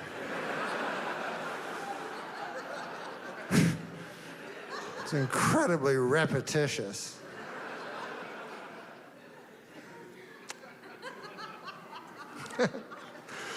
When you're writing, you learn a lot of that. I went to a guy who was a big writer guy. He told me about things I didn't know about. Metaphors, you ever hear of them? He said, you gotta use metaphors. I'm like, what's that? He's like, that's a thing. So a metaphor is like, you can lead a horse to water, but you can't make it drink. So I'm like, what the fuck does that mean? So he's like, that means you can take a person, you know, and you can give him all the information and everything, but he still has to be the one to absorb it himself. So I was like, well, why the fuck didn't you just say that? Like, what? Why do you have to put a horse into it? Like, what? You thought I was so stupid you needed to make it into some fable? Like, what? A horse? Or sometimes the metaphor part of it is true, but then the literal part is not true. Like they'll go like, that which does not kill you makes you stronger, right? Now, metaphorically, that's true. Like maybe a woman breaks your heart, you know, or life deals you a bad hand. And then the next time you're prepared for it and it doesn't hurt you as much. But literally, it's not true at all. Literally, it's that which does not kill you makes you weaker. And will probably kill you the next time it shows up.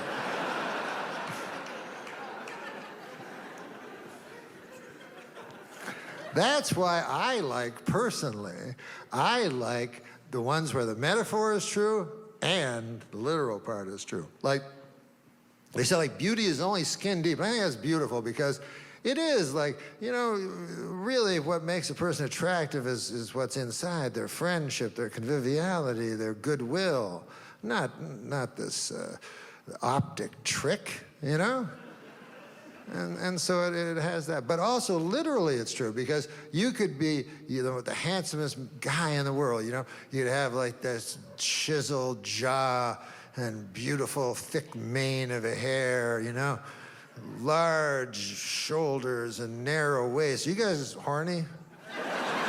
Is it just me or? Giant quads, a perfect body, 6% body fat, you know? But you take that same guy and you skin him.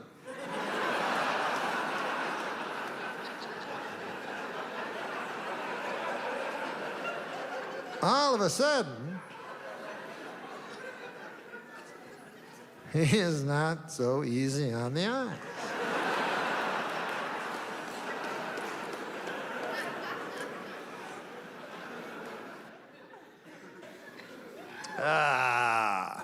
Getting old, you know. I asked my doctor, this is interesting, because I wondered, you know, I know the first two causes of death, heart disease and cancer, neck and neck, you know, to kill you. So I said to the doctor, I said, what's the third most common cause of death? What is the third? And he said, complications. I was like, that's like the doctor fucking up. Like, how is that the third? That's the third? You know, you go, hey, Doc, I can't help but noticing my father is dead. And I remember yesterday you said it was a simple operation. And he's like, yeah, we thought it was. It looks simple in the book, I'll tell you that. But you cut open a man, by God, it's all this red stringy stuff and everything. Are you a doctor? You go, no, you wouldn't have. Way too complicated for you. But you worry when you get old, you know? You're concerned, scared. I remember my grandmother, you know, she was like, I think she was like 85 at the time or something. And I looked at her, she was sitting on a chair. I said, hey, Grandma, she had a bruise, right? And I went from her wrist all the way up her arm right to her shoulder, a big bruise, purple, green, and yellow. A third of each. And I said, Grandma, where did you get that bruise? And then my grandmother said, the wind. It's like the wind. And she said, yes, do you remember that gentle breeze yesterday? I was like, yeah, I remember.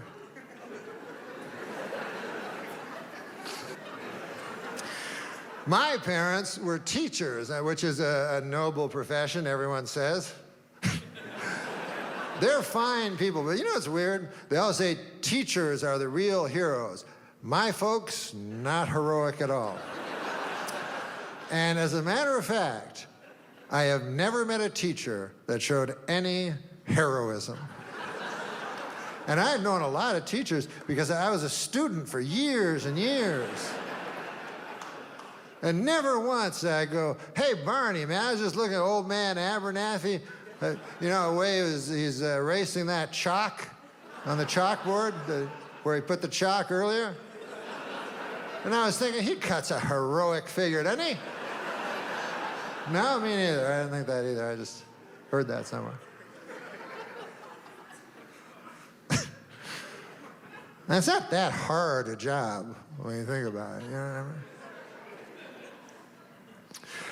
Like, it's a pretty good job. If you have a job where you go to work, like grade 3, you go to work, and you're 50 times bigger than everybody else that you work with, that's a pretty good job. Plus, they do all the work. You do nothing. That's... How about the students? How about giving some of them the heroism, you know, the 5-year-olds that are working for free. And what do you need, really, to be a teacher anyway? What's the, you know, qualifications? Let's say you're teaching a 3rd grade. What do you need? A 4th grade education. Really, anything above that, you're overqualified, really, you know? I don't like school. I like before school. Man, do you remember that? Before you had to go to school. Man, that was the greatest time ever. I'll never forget. Those were my finest days, man. I loved them so much. I remember, like, I'd go over to Sean Kay's house, and I'd have a stick, and that'd be the whole day. I go, Sean, I got a stick. He'd go, God damn, we go play. It was so much fun. And then one day, suddenly I'm in school. They're dragging me in. I remember there were tears, and I'm like, what the fuck? And there were these windows that made even, you'd look out the window, and sometimes you'd see the stick, you know? And you go, God damn, do these people's cruelty know no offense?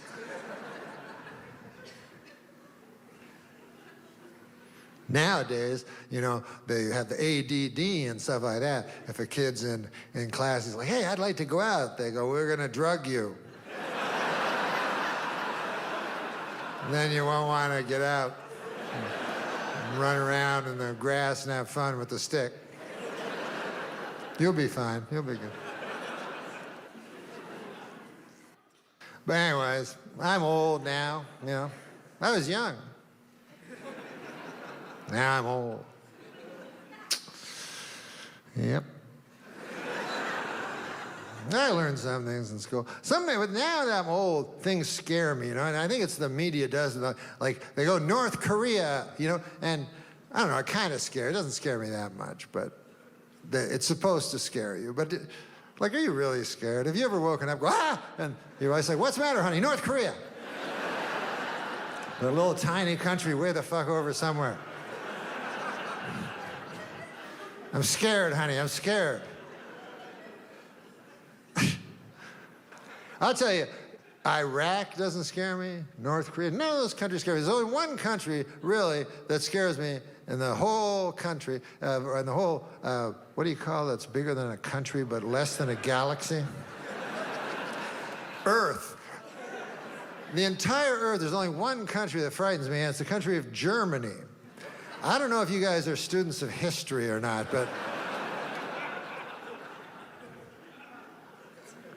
for those of you who aren't, Germany, in the previous century, of the early part, they decided to go to war. And who did they choose to go to war with? The world.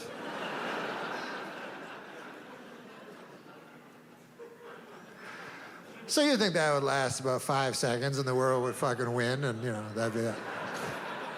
But I think it was actually close. And then, I don't know how that worked, but then 30 years pass and Germany decides to go to war again. And once again, they choose as their foe the world. And now, this time they really almost win. So at this point, you would think the world would go, okay, Germany, you're fucking not a country anymore, all right? The fuck? You're not a country because you keep going to war with the world. And no one does. What do you think you are, Mars? Think you're Mars or something?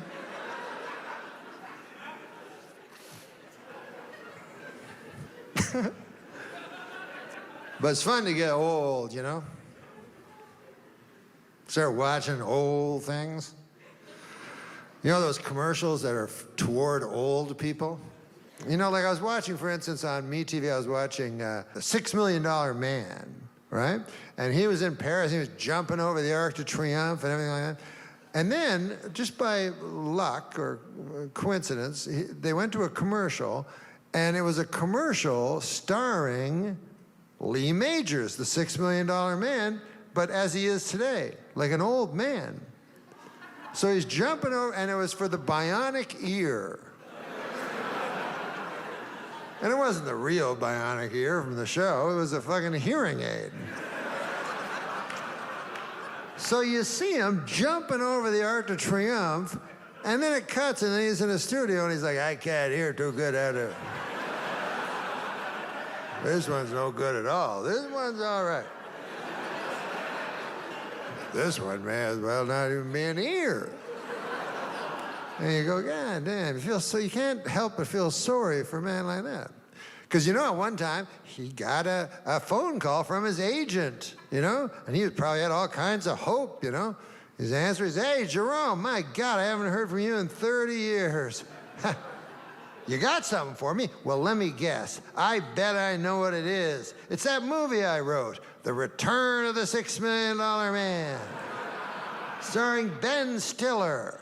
And then I show up as a judge for 2 minutes. Is that the one? No. Well, what is it then?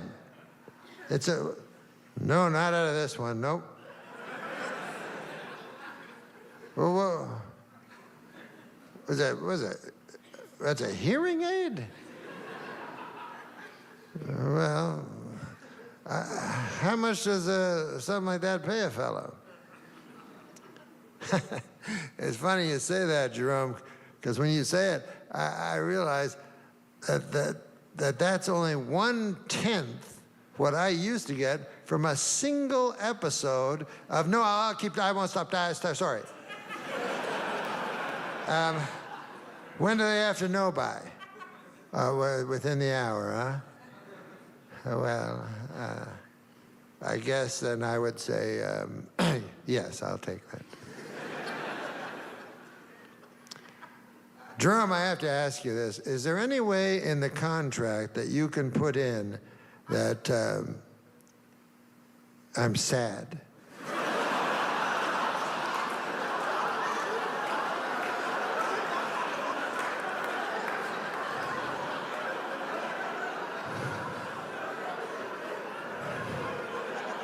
And to hear from people who've obviously been through some degree of similar thing, it must be very reassuring. Norm was cool. Talking to Norm MacDonald was fucking sick.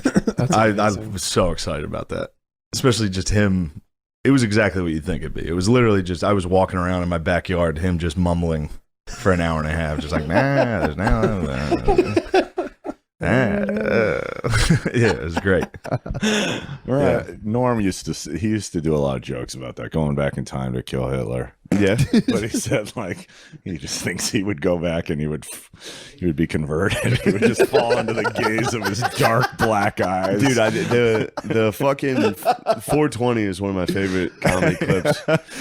We came up with that on the way to the studio. It's We were just so like, good. I was like, Dude, you know what I'm talking about? It's 420 on their podcast, him and Norm's podcast. We were, and Norm's like, look, he's like 420, and he's like, you're saying it's about smoking weed. Yeah, He's like- yeah. He goes to the Wikipedia and he's like, oh, look at this. It was a statesman from Austria. Yeah, I And then remember he starts reading about it. He starts reading about it. And then he's like, he did this. Odd-looking he did this. duck. Odd looking duck, but he has black eyes. Yeah. And then he goes, oh, hold the fort.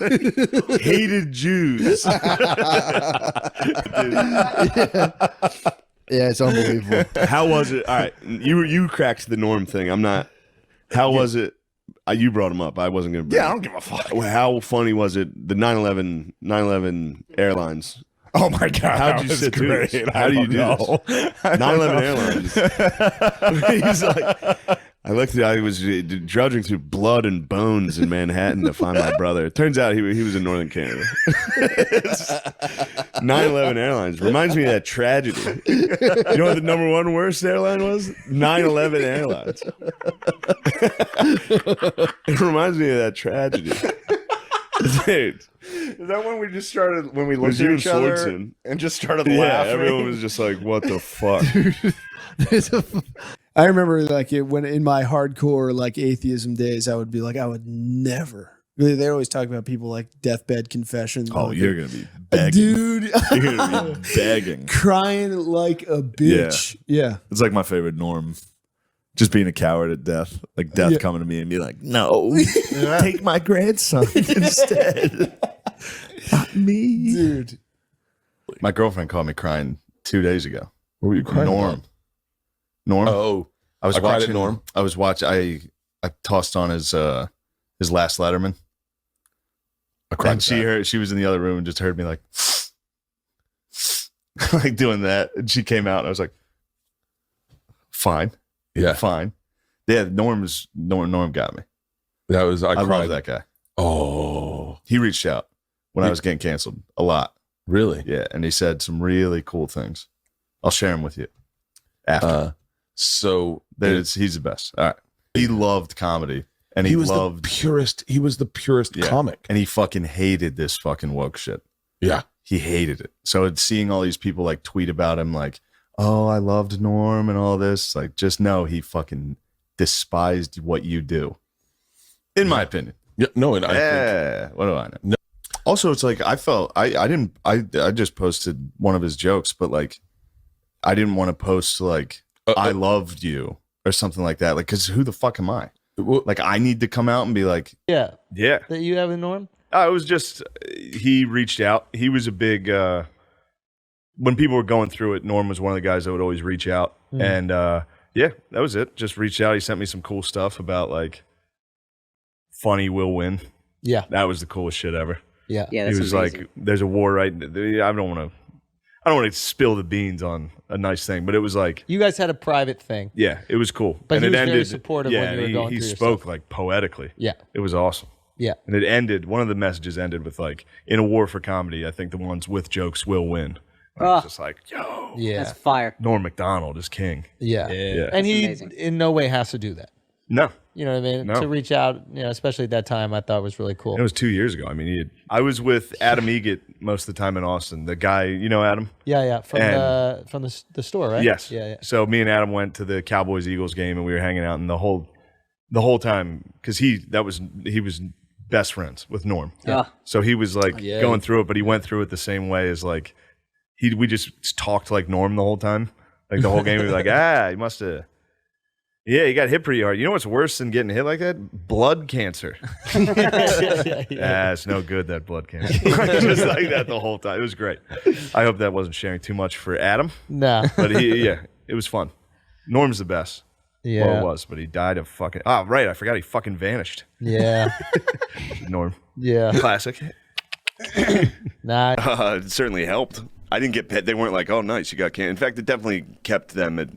They chilled on me for like a year or two. I just got past it. Oh, wow. Congrats, man. Yeah. Thanks. Was there anybody that reached out to you kind of that you were surprised by that was like trying to be supportive? Yeah, for sure. Really? There's a lot. Yeah. Wow. Yeah. A lot of people did. Norm MacDonald was a cool one. Really? Yeah, that was a cool one. I talked to him for like an hour. No. On the phone, yeah. Wow. It was crazy. Yeah, What he's did he the best. say? He's another guy that's exactly who you think he is, you know? Yeah. He was just like, I don't know. I don't want to put out the private stuff. But yeah, he was awesome. All that stuff was cool. There was cool stuff. Cool stuff happened. So but it was very surreal. Like I'd get off I'd be like, holy shit, that's like top 5 for me, favorite comedians of all time. I was just walking around my backyard talking to them. And then I'd come back inside to my shitty apartment with my roommates, with my 35-year-old male roommates. And I sit back down, turn the news on, and it's like, piece of shit, Shane Gillis was fired, bro. What a terrible person he is. There's one thing I want to say before I get out of here, and this is a dumb joke. You guys aren't going to like it, but it's just a Norm MacDonald joke that I loved when he hosted the ESPYs, and I'm going to do it now. Travis Hunter won the Heisman Trophy this year. He's the first defensive player since Charles Woodson to win the Heisman. Congratulations, Travis Hunter, winning the Heisman. That's something they can never take away from you, unless you kill your wife and a waiter, in which case they can take that away from you. Well, see, a lot of you don't like me, and that's okay. And there's Charles Woodson. How about that? What a season he had.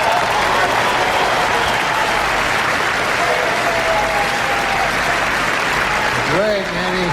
He became the first defensive player to win the Heisman Trophy. And congratulations, Charles. That is something that no one can ever take away from you. Unless you kill your wife and a waiter, in which case, all bets are off. Just a word of advice. Folks, before we can begin handing out our awards tonight, we must look